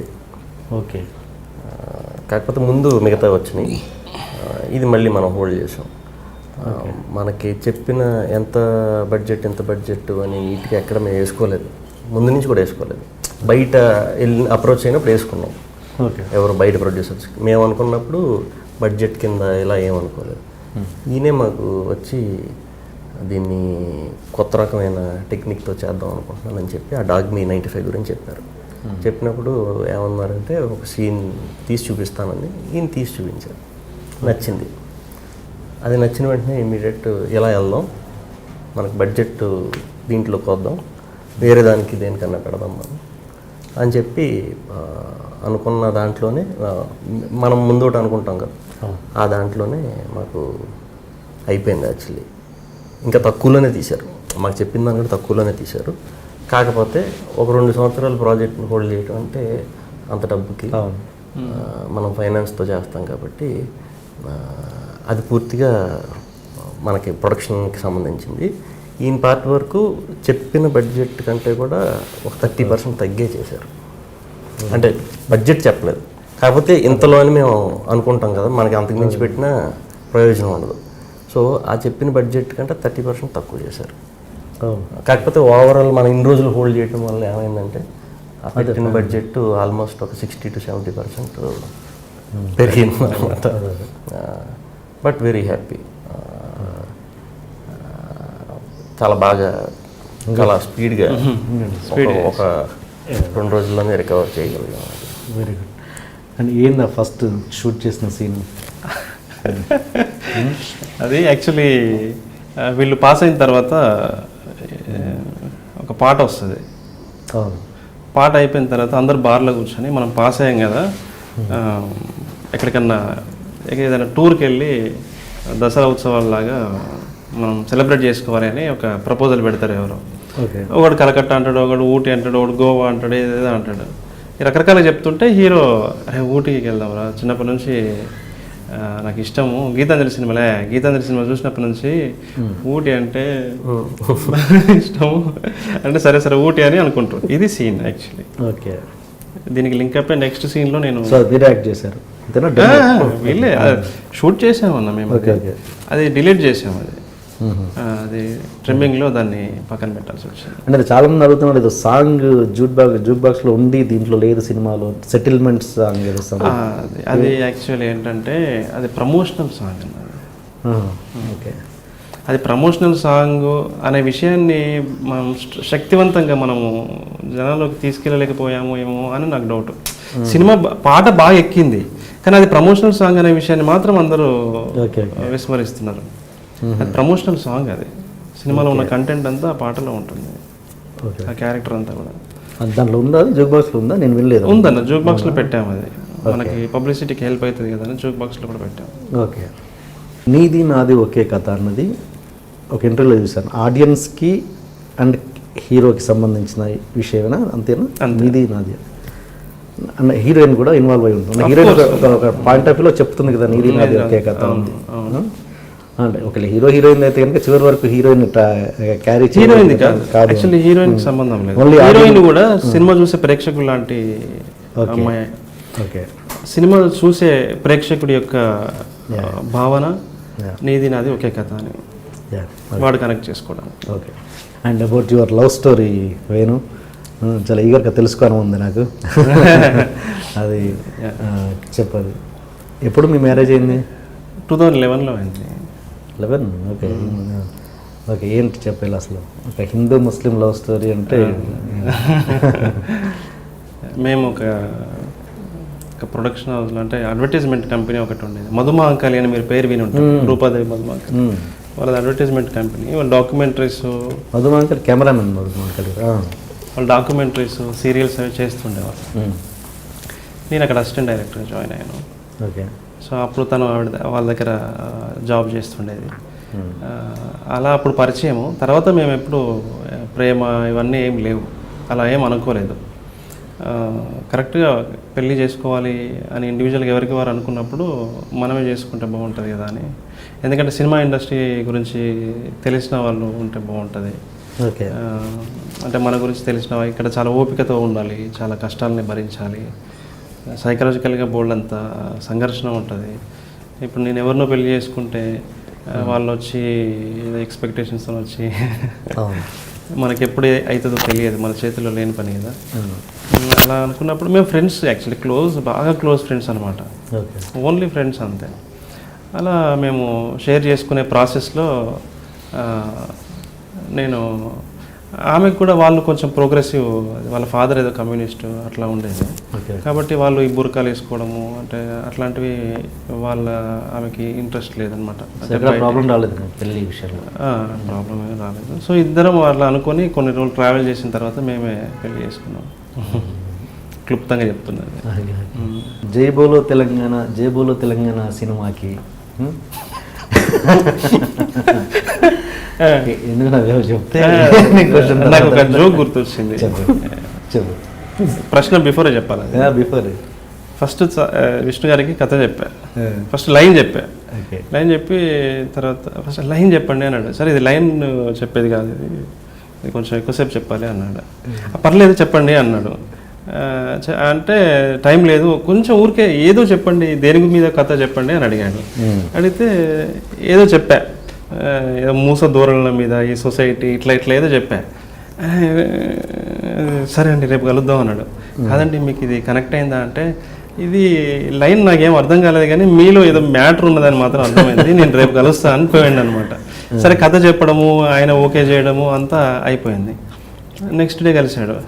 ఏమండి మీరు కవిత్వం రాస్తారంట కదా, నిజమేనా అన్నాడు. అంటే అవునండి అప్పుడప్పుడు రాస్తుంటా అని నేను అన్నా. ఓకే మళ్ళీ నెక్స్ట్ డే ఇంకొకటి అడిగాడు. అంటే అవునండి అన్న. మూడో రోజు వచ్చాడు. ఇక రెగ్యులర్ కలుస్తున్నాం అనమాట. మూడో రోజు వచ్చి ఏమంటే మీరు జైబోలో తెలంగాణకి రైటరా, జైబోలో తెలంగాణ సినిమాకి రైటరా మీరు అన్నాడు. అంటే అమ్మ తెలిసిపోయిందని అవునండి అన్న. ఏమండి ఇంకేమైనా ఉంటే ముందే చెప్పండి, ఏమన్నా ఉంటే ఇప్పుడే చెప్పండి, రోజు కొత్త విషయం తెలుస్తుంది నాకు మీ గురించి. సో అది గుర్తొచ్చింది నాకు. అంటే అంటే అదే మైనసా ప్లస్ అని నాకు అర్థం కాలేదు. అలా అని కాదు, నేను రైటర్గా నా పేరు రావటము రైటర్గా నేను ఇంట్రడ్యూస్ అవ్వడం అనేది నాకు ఇష్టం లేదు. Okay okay. అయితే ఎందుకంటే మనము వేరే ఫిలిం మేకర్కి రాసేటప్పుడు వేరే ఉంటుంది. వాళ్ళకేవో లెక్కలు కావాలి, వాళ్ళకేవో కొలతలు ఉంటాయి, అన్ని కొలిచిపోసినట్టు కావాలి వాళ్ళకి. యతి ప్రాసలు ఇవన్నీ మనకు కాదు కదా. మనం రైటర్గా ఇష్టం లేనప్పుడు అక్కడ ఫైట్ ఎందుకు జరిగింది? అట్లా నా పేరు పర్లేదు అని చెప్పి శంకర్ గారితో ఎందుకు ఫైట్ చేయాల్సి వచ్చింది? రైటర్ అంటే ఆ టైం వేరన్న, అది చాలా మొమెంటరీగా జరిగిన అది. అక్కడ ఎన్ శంకర్ గారు ఇప్పటికి కూడా బాగా క్లోజ్. మొన్న కూడా సినిమా చూసి చాలా మందికి ప్రమోట్ చేశాడు, మీకు కూడా తెలుసు. మన వేణు సినిమా రిలీజ్ అయింది, ఎక్స్ట్రాడినరీ సినిమా అని అందరికి మెసేజ్ పెట్టాడు. యూనియన్లో ఉన్న ప్రతి ఒక్కరికి మెసేజ్ పెట్టాడు. పెట్టి వాళ్ళకి షో కూడా వేయి అని చెప్పేసి చెప్పాడు నాకు. వేస్తున్నాం, షో కూడా వేస్తున్నాం. బాగా అట్లా ఏం లేదు, ఆ మొమెంటరీలో ఏదో జరిగింది అంతే. సో కాబట్టి అది జరగకూడని సంఘటన అంటే ఏదో జరగరానిది ఏదో జరిగిపోయింది అని ఇప్పుడు అనిపించట్లేదు. అప్పుడు అనిపించింది కానీ నాకు ఇప్పుడు ఆ అభిప్రాయం లేదు. సో అట్లా అంటే ఈరోజు నా అభిప్రాయం అంటే ఒక్కోసారి మనము ఒక్కో సంఘటన బట్టి ఇన్స్టెంట్ అంటే ఆ మొమెంటరీలో రియాక్షన్ వేరుంటుంది, కొన్ని రోజుల తర్వాత వేరుంటుంది కదా. సో అలా తప్ప నాకు పెద్ద ఫైట్ కూడా ఏం కాదు. మీరు చెప్పారు కదా. అండ్ విష్ణు గారు, మీరు ఫ్యూచర్లో ఏంటి ఎలాంటి హీరో అవ్వాలనుకుంటున్నారు? అంటే ఇప్పటివరకు గ్రాఫ్ చూస్తే ఒక టిపికల్ సబ్జెక్ట్ చూసుకుంటూ అలా వెళ్తున్నారు. అంటే ఏంటి మీరు ఎలాంటి హీరో అవ్వాలనుకుంటున్నారు? అసలు అలా ఏమి అంటే ఒక కమర్షియల్ హీరో అవుదాము అలా ఏములు డ్రీములు అసలే అది అలా కుదురుతూ ఉంటాయి. మనకి వస్తాయి, మనకి రాంది మనకి రాదు. సో మనం ఏదో అయిపోవాలి అది అనుకున్నా మన చేతిలో లేనిది కాబట్టి నేను ఎప్పుడు చేతిలో లేని వాటి గురించి పట్టించుకోను అసలు. అండ్ అబౌట్ యూ వేణు, అంటే ఎలాంటి సినిమాలు నేను ఎలాంటి సినిమాలు తీయాలని ఈ సినిమా చూస్తే ఇంకా ఓకే ఇలానే వెళ్తావా? అంటే నాకు ఏది వచ్చో అది చేస్తాను. నాకు రాంది నేను చేయ. ఇప్పుడు పెద్ద ఫైట్లు, భారీ యాక్షన్, పోరాట సన్నివేశాలు అవన్నీ మనకు రావు. నాకు తెలిసిన విషయాలు నాకు ఎందులో అయితే ఉందో అది చెప్తాను నేను. ముఖ్యంగా హ్యూమన్ లైఫ్ గురించి అది మాట్లాడితే ఎక్కువ. హ్యూమన్ లైఫ్లో ఉన్న దాన్ని ఏమంటారు కాంప్లెక్సిటీ, వాటి గురించి చెప్పడానికి ట్రై చేస్తాను. నా favourite director K Balachandran, Selvaraghavan writing. అంటే వాళ్ళు ఒక 3 యాక్ట్ స్ట్రక్చరు అంతా ఉంటుంది కదా. ఆ 3 యాక్ట్ స్ట్రక్చర్ అది సంబంధం లేకుండా రాసే లైఫ్లో రిథమ్ ఉంటుంది చూసిందా, ఆ లైఫ్లో ఉండే రిథమ్తోనే జనాల్ని మెల్లగా కనెక్ట్ చేయడం అనమాట. అంటే ఇట్స్ లైక్ డ్రగ్. ఇప్పుడు మనది కూడా సినిమా ఒక ట్రాన్స్లోకి తీసుకెళ్ళిపోతున్నారు, ఒక మాయ. అంటే ఆ ఎమోషన్స్ని అలా ఆ మాయకి అందులో మంచి విషయాలు ఉంటాయి. ఆ ఫిలిం మేకింగ్లో ఉండే ఒక ట్రాన్స్లోకి తీసుకెళ్ళిపోతాం మనం. సినిమా ఎండింగ్లో కూడా నిలబడి చూస్తున్నారు అంటే అదొక పద్ధతి. అది and before ad film director ఎవరు చేశారు? నేను ఫస్ట్ పనాస దగ్గర అంతముందేనా? రవి పనస దగ్గర కాదు, అంతకంటే ముందు. నేను ఫస్ట్ నన్ను డైరెక్టర్గా గుర్తించింది, నాలో విషయం ఉందని గుర్తించింది లోక్ సత్తా వాళ్ళు. ఓకే, లోక్ సత్తాకి ఫస్ట్ యాడ్స్ చేశాను నేను, ఫస్ట్ డైరెక్షన్ అది నాకు. తర్వాత కొన్ని డాక్యుమెంటరీస్, తర్వాత టెలిఫిలిమ్స్ రాయటము అవన్నీ చేశాను నేను. త్రిపురనేని సాయిచంద్ గారి దగ్గర, మధుమహంకల్ గారి దగ్గర డాక్యుమెంటరీస్కి, అడ్వర్టైజ్మెంట్స్కి నేను అసిస్టెంట్ డైరెక్టర్గా. ఈ సినిమా యాక్చువల్గా రవి పనాస దగ్గర స్టార్ట్ అయిందని విన్నాను, నీది నాది ఒకే కథ. అవును, అతను నలదమైన తర్వాత చేయాలి అని చెప్పేసి తను అనుకున్నాడు, కుదరలేదు. ఈ పద్ధతిలో, ఇంత రిస్ట్రిక్టెడ్ పద్ధతిలో సినిమా తీస్తూ కూడా కెమెరా వర్క్ నిజంగా బాగా చేశాడు. తను పేరేంటి అయిపోయింది? రాజు తోట. రాజు తోట. అంత కండిషన్లో ఆ క్వాలిటీ ఇవ్వడం నిజంగా గొప్ప విషయం. అది కూడా అర్జున్ రెడ్డి బిఫోర్ మాకు చెప్పి నేను ఇట్లా వెళ్తున్నాను, ఆ చెప్పి కూడా తను చెప్పి వెళ్ళాడు. అక్కడికి వెళ్ళాక కూడా ఫోన్లో మాట్లాడుతుండేవాడు. నిజంగా మంచి క్వాలిటీ ఇచ్చాడు. అండ్ అబౌట్ మ్యూజిక్ అంటే మామూలు అన్ని పాత ట్యూన్స్, మోస్ట్ ఆఫ్ అన్ని పాతవి వాడుకోవడానికి ఏంటి రీజన్? పాత అంటే ఏమేమి ఉన్నాయి? పాత ఒకటి చెప్పండి. పార్వతి తనయ, అది దాన్ని పాత ట్యూన్ లాగా మీరు చూడకూడదు. అది అదొక హెరిటేజ్, అది మన జానపద సంపద. ఓకే. యక్షగానాన్ని నేను యక్షగానంలో ఏంటంటే వినాయకుడిని కొలుస్తూ శ్లోకం పాడతారు వాళ్ళు స్టోరీ నరేట్ చేసే బిఫోర్. ఇక్కడ కూడా ఫ్రెండ్స్ అందరు కూడా వీడిని ఒక పెద్ద వీడేదో పీకాడు ఏదో సాధించాడు అని చెప్పి పాడాలి కాబట్టి అది పెట్టడం వల్ల కొంత పర్సనల్ ఇంట్రెస్ట్ నాకు. మన వాళ్ళందరికీ కాంటెంపరీస్కి తెలియదు, తక్కువ తెలుసు యక్షగానాలు, ఒగ్గు కథలుగా. చెప్తాను వస్తాను పాయింట్కి వస్తాను. ఒగ్గు కథ, యక్షగానం ఆ రెండు కూడా చాలా అద్భుతమైనటువంటి జానపద కళారూపాలు. వాటిని పరిచయం చేయడం నా యొక్క ఉద్దేశం. అదొకటి అది. సో నెక్స్ట్ మదనా సుందారి అనేటువంటి తెలంగాణ ఫోక్, అది దాదాపు కొన్ని వందల సంవత్సరాల క్రితం నుంచి మనం తెలంగాణలో మన తాతలు ముత్తాతలు కూడా దాన్ని మెయిన్ స్ట్రీమ్లోకి తీసుకురావాలనేది నా ప్రధాన నా తాపత్రయం అంతా కూడా. అదే అడుగుతున్నా. అందులో ఆ జానపదంలో ఒక స్వింగ్ ఉంటుంది, ఒక పరవశం ఉంటుంది. వీళ్ళిద్దరూ ఒక ప్రకృతిలోకి వెళ్ళినప్పుడు, ఊటీలోకి వెళ్ళినప్పుడు అలాంటి ఒక స్వింగ్ ఉన్న పాటని మనం చేయలేం మెయిన్ స్ట్రీమ్లో. కాబట్టి దాన్ని మెయిన్ స్ట్రీమ్లోకి తీసుకొస్తే అది ఇలా కూడా పాటలు పెట్టొచ్చు అని. అదే పాటని నేను మా వాళ్ళకి అందరికి వినిపించినప్పుడు అందరూ డౌట్ ఎక్స్ప్రెస్ చేశారు. ఇది వర్కౌట్ అవుతుందా, ఇది ఏదో పొలాలలో పాడుకునే పాట కదా, ఇది వర్కౌట్ అవుతుందా కాదా అనేది డౌట్తో మధ్యలో వదిలేసి వేరేది కూడా చేయించాం మళ్ళీ. ఓకే. వేరే అది కూడా అద్భుతంగా ఉంది. లాస్ట్ మూమెంట్లో మళ్ళీ విష్ణు గారు మీరు చేయించిందే కరెక్ట్ అండి, మనం దాంతోనే వెళ్దామని అది చేశాను.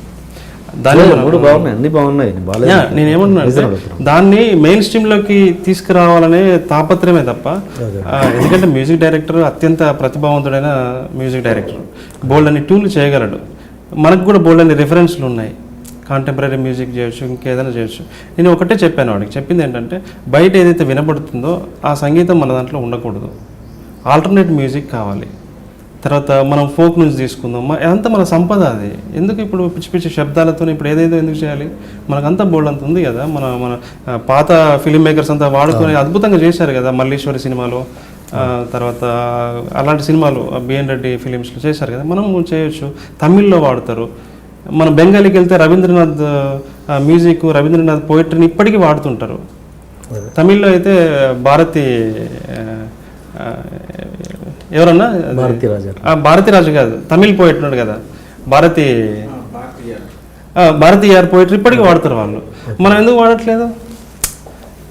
మనం కూడా మనోళ్ళు వాడారు కదా పాత, మనం కూడా అట్లా ఏదైనా ట్రై చేద్దామని తప్ప వేరే ఏం లేదు. సో డెఫినెట్గా ఇంపాక్ట్ చాలా ఉంది, సాంగ్స్ బాగుంది. తర్వాత గజలు కూడా ఇటీవల కాలంలో ఎవరు దాన్ని వాడలేదు. అది అత్యంత గొప్ప సాహిత్య ప్రక్రియ అది. గజలు చాలా అరుదైన సాహిత్య ప్రక్రియ అది.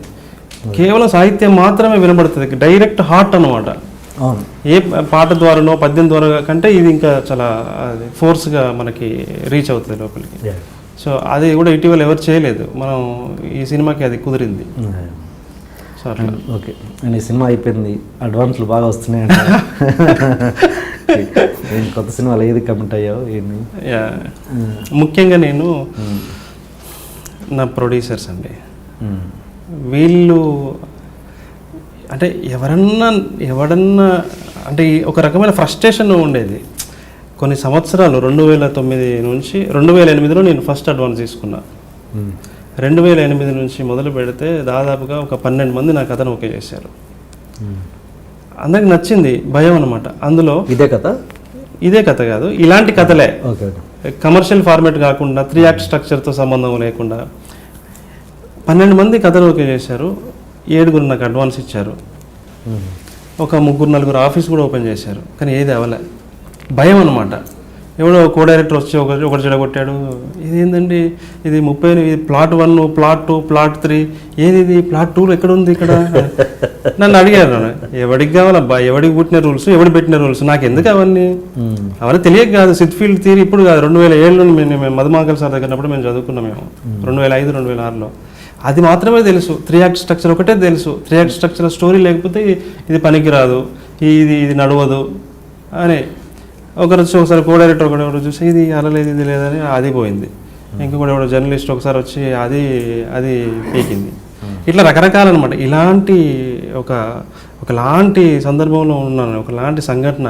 అసలు మనం ఈ సినిమా ఇండస్ట్రీకి పనికి వస్తామా, లేకపోతే అసలు ఏంది మనం అసలు ఎట్లా మనం పనికి వస్తామా రావా అని అనుకున్న ఒక అలాంటి ఫ్రస్ట్రేటెడ్ సిచ్యువేషన్ ఉన్నప్పుడు రవి పనస పీజీ విందా ఉన్నాడు కదా, వాళ్ళు అప్పుడు నల్లదమయంతి చేస్తున్నారు.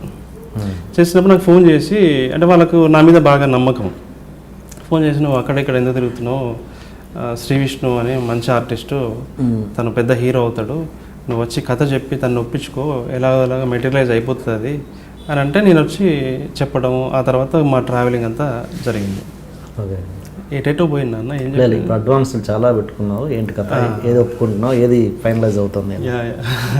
కాబట్టి సో ముందు నన్ను నాలో ఉన్న టాలెంట్ను లేకపోతే నేను చేయగలననే నా మీద నమ్మకాన్ని పెట్టుకున్న ప్రొడ్యూసర్స్కి, రోహిత్ గారికి, ప్రశాంత్ గారికి, విజయ్ గారికి, వాళ్ళకి నిజంగా చాలా ఐఎమ్ వెరీ థ్యాంక్ఫుల్ టు. తర్వాత నా technicians Nagesh Reddy first time అండి ఓకే, ఎడిటర్గా ఫస్ట్ టైం. ఇప్పుడు ఎవరు ఎడిటర్ అయినా కూడా ప్రొడ్యూసర్స్ ఏం చెప్తారు, చంటి గారిని తీసుకోండి, గౌతమ్ రాజు గారిని తీసుకోండి, మాతంకి వెంకటేష్ గారిని తీసుకోండి అని చెప్తారు తప్ప, నేను ఒక కొత్త అబ్బాయితో వెళ్తున్నా అంటే వింటారు ఎవరైనా? ఎవ్వరు వినరు. కానీ వాళ్ళు కేవలం నమ్మకంతోనే కొత్త డైరెక్టర్ అన్నా, కొత్త మ్యూజిక్ డైరెక్టర్ అన్నా ఓకే అన్నారు, కొత్త ఎడిటర్ అన్నా ఓకే అన్నారు. సినిమాటోగ్రఫర్ ఫస్ట్ ఫిలిం అది రాజుది. నాకు 10 ఏళ్ళ నుంచి మీ అందరూ ఫ్రెండ్స్ అనమాట. సో అందరూ కొత్త వాళ్ళతోని, అందరూ చాలా టాలెంటెడ్ స్కిల్డ్ పర్సన్స్, మంచి టెక్నీషియన్స్, నగేష్ కానీ సురేష్ కానీ అందరూ చూసారు. ఈరోజు ఎడిటింగ్ ఎలా ఉందో అందరూ రాశారు. ఈ మధ్యకాలంలో ఎడిటర్ గురించి క్రిటిక్స్ ఎప్పుడు మెన్షన్ చేసినట్టుగా నాకైతే తక్కువ తెలుసు. చాలామంది మంచిగా రాశారు, చెడుగా రాశారు, మొత్తానికి మాట్లాడారు అతని గురించి. సో అందరి వల్ల నేను ఈ సినిమా సక్సెస్ అయింది, నా ఒక్కడి వల్లే కాదు అందరి వల్ల సక్సెస్ అయింది. సో నేను నా టీంకి తర్వాత మొదటి నుంచి గత 8 సంవత్సరాలుగా నేను స్ట్రగులింగ్ అని చెప్పినా కదా, అప్పటి నుంచి నాతో పాటు ఉన్న ఒక రైటర్ మోహన్ శాటో అనే ఒక రైటర్ నాతో పాటే ఉంటూ నేను చాలా కథలు మేము వర్క్ చేసాము. అంటే ఏం ఆలోచన వచ్చినా కూడా మేము ఇద్దరం ఇక్కడ పార్కులో కూర్చొని మనం దీన్ని అటెంప్ట్ చేస్తే ఎలా ఉంటుంది, ఈ విషయం గురించి బయట ఎవరు చర్చించట్లేదు, సినిమాల్లో చర్చించట్లేదు, కథల్లో రాస్తున్నారు, కవితల్లో రాస్తున్నారు, మనం సినిమాల్లోకి ఎందుకు తీసుకురాకూడదు, ఇలా బోల్డ్ అంతా మేము వర్క్ చేసి నాతో పాటు ఉన్నాడు. తన స్క్రీన్ ప్లే సహకారము, అతనికి అందరికీ నేను నిజంగా థ్యాంక్స్ చెప్పాలి. సో మళ్ళీ మీ అడిగిన క్వశ్చన్కి వస్తే, బిఫోర్ రిలీజే నాకు ఒక ట్రైలర్ రిలీజ్ అయిన వెంటనే నాకు పెద్ద ప్రొడ్యూసర్స్ నుంచి దాదాపు ఒక 10 కాల్స్ వచ్చినాయి. ఓకే, అందరూ ఆశ్చర్యపోయారు, అసలు ఏంటి ఇంత ఫ్లోటింగ్, మాకు అర్థం కాలే. ఫస్ట్ ఫోను ఎక్కడో ఎవరో ఒక పెద్ద ప్రొడ్యూసర్ ఇమీడియట్లీ మీరు రండి, నేను డబ్బులు వెళ్ళండి మీరు, అది ఇది అన్నారు. నాకేం అర్థం కాలేదు. చూస్తుంటాం కానీ మరి మనకు ఎదురయ్యేసరికి నేను అనుకోలేదు, నాకు అడ్వాన్సులు ఇస్తారు 3-4 ఒకేసారి పిలుస్తారని నేను ఎప్పుడు అనుకోలేదు. ఎందుకంటే మనం వేరే పద్ధతిలో కథలు చెప్తున్నాము, అందరు చెప్పే పద్ధతిలో కాదు. సో మనకు ఏదో ఒక సెన్సిబుల్ డైరెక్టర్ పేరు వస్తుందేమో అనుకున్నా, కమర్షియల్గా మనకు అంతా ఉంటుందో లేదో అనుకున్నాను. నేను కన్ఫ్యూజ్ అయిపోయి, వీళ్ళు చాంబర్లో ఉన్నారు, ఏమంటే ఇట్లా డబ్బులు ఇస్తా అంటున్నారంటే, చిచ్చి తీసుకోకండి, మీ గురించి మీకు తెలియదు. అది ఎప్పుడు ట్రయలర్ వచ్చిన రోజు అనుకుంటా, అంతే కదా, ట్రయలర్ వచ్చిన రోజు 3-4 ఫోన్ చేశారండి, అందరూ ఇప్పుడు అడ్వాన్స్ తీసుకెళ్ళండి అంటున్నారు, ఏం చేయాలి అని అడిగా. మా విజయ్ ఉన్నాడు కదా, విజయ్ కృష్ణ గారు, విష్ణు గారు, అంటే తీసుకుందాం అనుకుంటున్నాం అంటే, అదే నాకేం అర్థం కావట్లేదు అని అంటే, పిచ్చా మీకు అసలు పోవద్దు, అసలు తర్వాత వెళ్ళి కలవండి, కానీ మీరు ఎక్కడికి వెళ్ళొద్దు, మీ గురించి మీకు తెలియట్లేదు, ఇక చాలామంది వస్తారు, నువ్వు వెయిట్ చేయి అని అన్నారు. రిలీజ్ రేపు అనంగా, అంటే సెన్సార్ అయిపోయిన తర్వాత అనుకుంటా, సెన్సార్ అయిపోయిన తర్వాత అందులో ఇంపార్టెంట్ నాకు నచ్చిన వాళ్ళని ఒక 3 ఓకే దగ్గరికి వెళ్ళి అడ్వాన్స్ తీసుకున్నాను, అగ్రిమెంట్స్ అయినాయి. ఇదేంటి తమిళ్ రీమేక్ అడుగుతున్నారంట కదా? తమిళ్ రీమేక్ వాళ్ళ సినిమా చూసి ఆ పారంజిత్ టీం ఉంది కదా, కబాలి టీం ఉన్నారు కదా, ఆ డైరెక్షన్ డిపార్ట్మెంట్ వాళ్ళు, ఆ ప్రొడక్షన్ వాళ్ళు చూసి వాళ్ళకి బాగా నచ్చింది. నచ్చి మీరు ఏమైనా షో ఇస్తారా, కలైపులైతన సార్కి చూపిస్తాము అన్నారు. వేసాం అక్కడ, మా ప్రొడ్యూసర్స్తో మాట్లాడి అక్కడ క్యూబ్ షో వేస్తే అతనికి బాగా నచ్చింది. రిలీజ్ అయ్యాక అయిందా ఇదంతా? రిలీజ్ అయినాక ఫోన్ చేశాడు. మొన్న మేము టూర్లో ఉన్నప్పుడు కలైపులై తన సార్ ఫోన్ చేసి చాలా ప్రైజ్ చేశాడు సినిమాని. ఓకే, డైరెక్టర్ని నన్ను బాగా ప్రైజ్ చేసి, మనం ఈ సినిమా చేస్తున్నాము, మీరు ఇమీడియట్లీ రండి అని అన్నారు. ఓకే, అంటే లేదు సార్ మేము సక్సెస్ టూర్లో ఉన్నాం మేము అని చెప్పారు. ఎప్పుడు ఫ్రీ అవుతారంటే సండే ఫ్రీ అవుతుంది, సండే రోజు రేపు వెళ్తుంది. అక్కడికి వెళ్ళిన తర్వాత తెలుస్తుంది. అక్కడ ధనుష్ వాళ్ళు కూడా ఇంట్రెస్టింగ్గా ఉన్నారని తెలిసింది. ఓకే, ఈ సినిమాకి వాళ్ళ ద్వారా వచ్చింది బయటికి టాక్. ఓకే, సో పెద్ద హీరోస్ 2-3 ఉన్నారు, నువ్వు రా మనమే చేద్దామని అంటున్నారు. బట్ ఇంకా నేను ఏమీ నిర్ణయించుకోలేదు. రేపు వెళ్తే తెలుస్తుంది మనం చేయడమా లేకపోతే వేరే డైరెక్టర్ చేయడమా. అక్కడ కూడా ఇదే పద్ధతి కొనసాగుతుందా లేదా ఈ వర్క్ స్టైల్? ఈ కథని ఇలాగే చెప్పాలి, సినిమాకి ఈ కథని ఇలాగే చెప్పాలి. ఇప్పుడు ఈ కథని ఈ ఆర్కిటెక్చర్లో చెప్తేనే ఇది బాగుంటుంది. ఓకే, అంటే ఒక లైవ్ యాక్షన్ని రిప్రజెంట్ చేసేలాగా ఆ విజువలైజేషన్ ఉంది కాబట్టి ఇప్పుడు ఫ్రెష్ ఫీల్ ఉంది. దాని అంత పద్ధతిగా ఏ సినిమా కూడా చెప్పను నేను ఏ సినిమా తీసినా కూడా మ్యాక్సిమం ఇలాగే ఉంటుంది. ఓకే, అట్లా. ఓకే, ఫైనల్ క్వశ్చన్, మధ్యలో అడిగిన క్వశ్చన్. నేను యాక్చువల్లీ ఇక మీరు క్వశ్చన్ అడగకండి, నాకు ఎమోషనల్ అవుతాను. నాకు అర్థమైపోయింది. నేను దాదాపు వచ్చి 15 సంవత్సరాలు అవుతుంది. వచ్చినప్పటి నుంచి మా ఫాదర్కి ఎప్పుడు బాగా ఒక అవుతాడా కాడా, డైరెక్టర్ అవుతాడా కాదా అనేటువంటి ఒక అది ఉండేది. ప్రాజెక్ట్ స్టార్ట్ అయిన 3 ఏళ్ళు అవుతుంది, ఇంకా బయటికి రావట్లేదు, ఎవరెవరి వస్తున్నాయి ఏంటి అని బాగా దిగులు పడుతున్నారు. ఎప్పుడు వస్తుంది సినిమా, ఇదే ప్రశ్న ఇప్పుడు కూడా.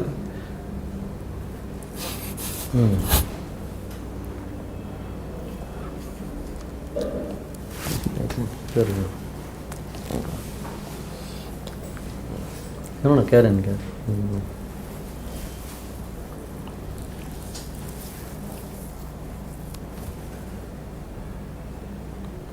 యాక్చువల్లీ మాకు సినిమా మొదలైన తర్వాత ఏదన్నా చిన్న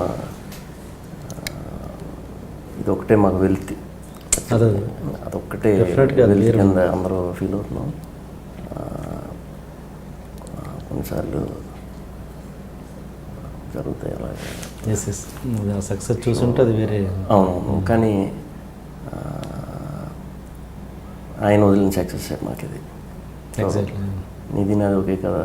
ఎప్పుడు కూడా ఎప్పుడు ఈ సినిమా అంటే ఎవరు ఇంకా సినిమా చూస్తూ ఎంతమంది చూసినా ఎప్పుడు చూసినా ఆయనకి అంకితం. ఆయన దాని మీదే సినిమా కూడా స్టార్ట్ అవుతుంది.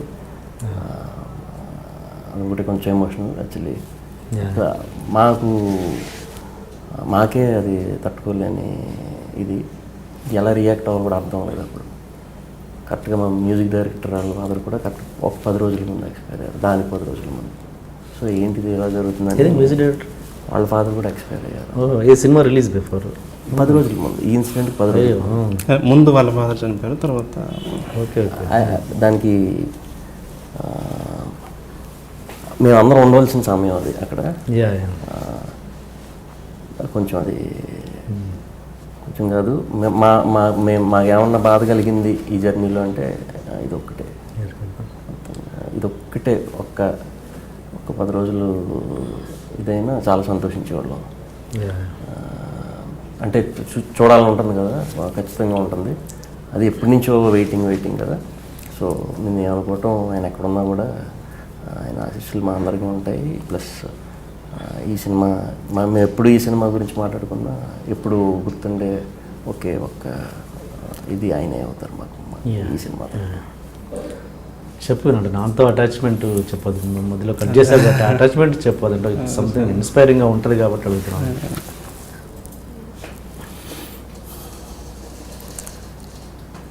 అంటే అటాచ్మెంట్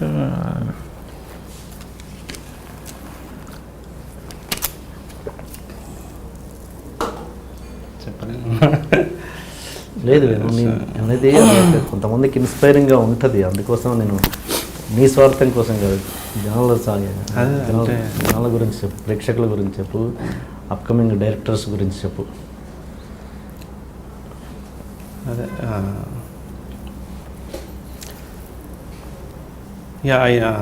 అదే కరెక్ట్గా 10 days సినిమా రిలీజ్ అనగా నాకు కాల్ వచ్చింది.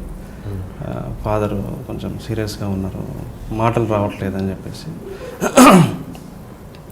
సరే, నేను బాగా పోస్ట్ ప్రొడక్షన్లో హెక్టిక్ స్కెడ్యూల్లో ఉన్నాం మేము. ఓకే, ప్రతిదీ నేను దగ్గర నేనే చూసుకుంటాను, డబ్బింగ్తో సహా ఎవ్రీథింగ్. అరే ఇప్పుడేమో రమ్మంటున్నా, అది అయింది కదా ఎట్లా అని అనుకుంటున్న టైంలో మళ్ళీ ఫోన్ చేసి, అరే నువ్వు రావాల్సిన అవసరం లేదు, ఇంటికి తీసుకెళ్ళమన్నారు, పర్వాలేదు నువ్వు పనులు చూసుకొని రా అని చెప్పారు.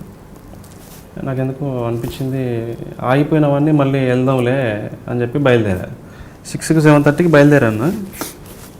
వెళ్ళేసరికి నైట్ 10:30 అయింది. ఆయన ఏం మాట్లాడట్లేదు. కళ్ళు ఇట్లా పైకి ఇట్లా వేస్తారు కదా, అంటే బిఫోర్ డెత్ నోరు అలా ఉంది. నేను వెళ్ళి దగ్గరికి వెళ్ళాను. మా చిన్నక్క తను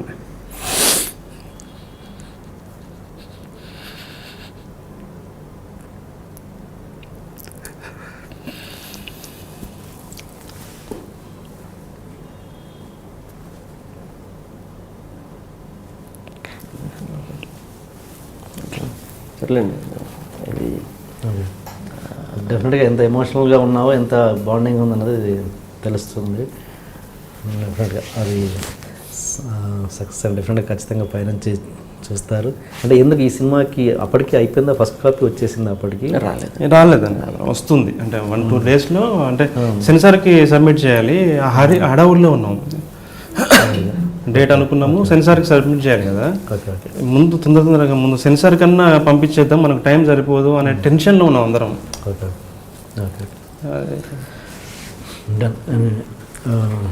ఓకే, ఈ సక్సెస్ అన్నది ఆయన కోరిక నెరవేర్చినట్టే. థ్యాంక్ యూ విష్ణు గారు అండ్ వేణు. మీ నెక్స్ట్ సినిమాలు కూడా ఇంతే బాధ్యతతో ఉండాలని మనస్ఫూర్తిగా కోరుకుంటూ థ్యాంక్స్ ఫర్ కమింగ్.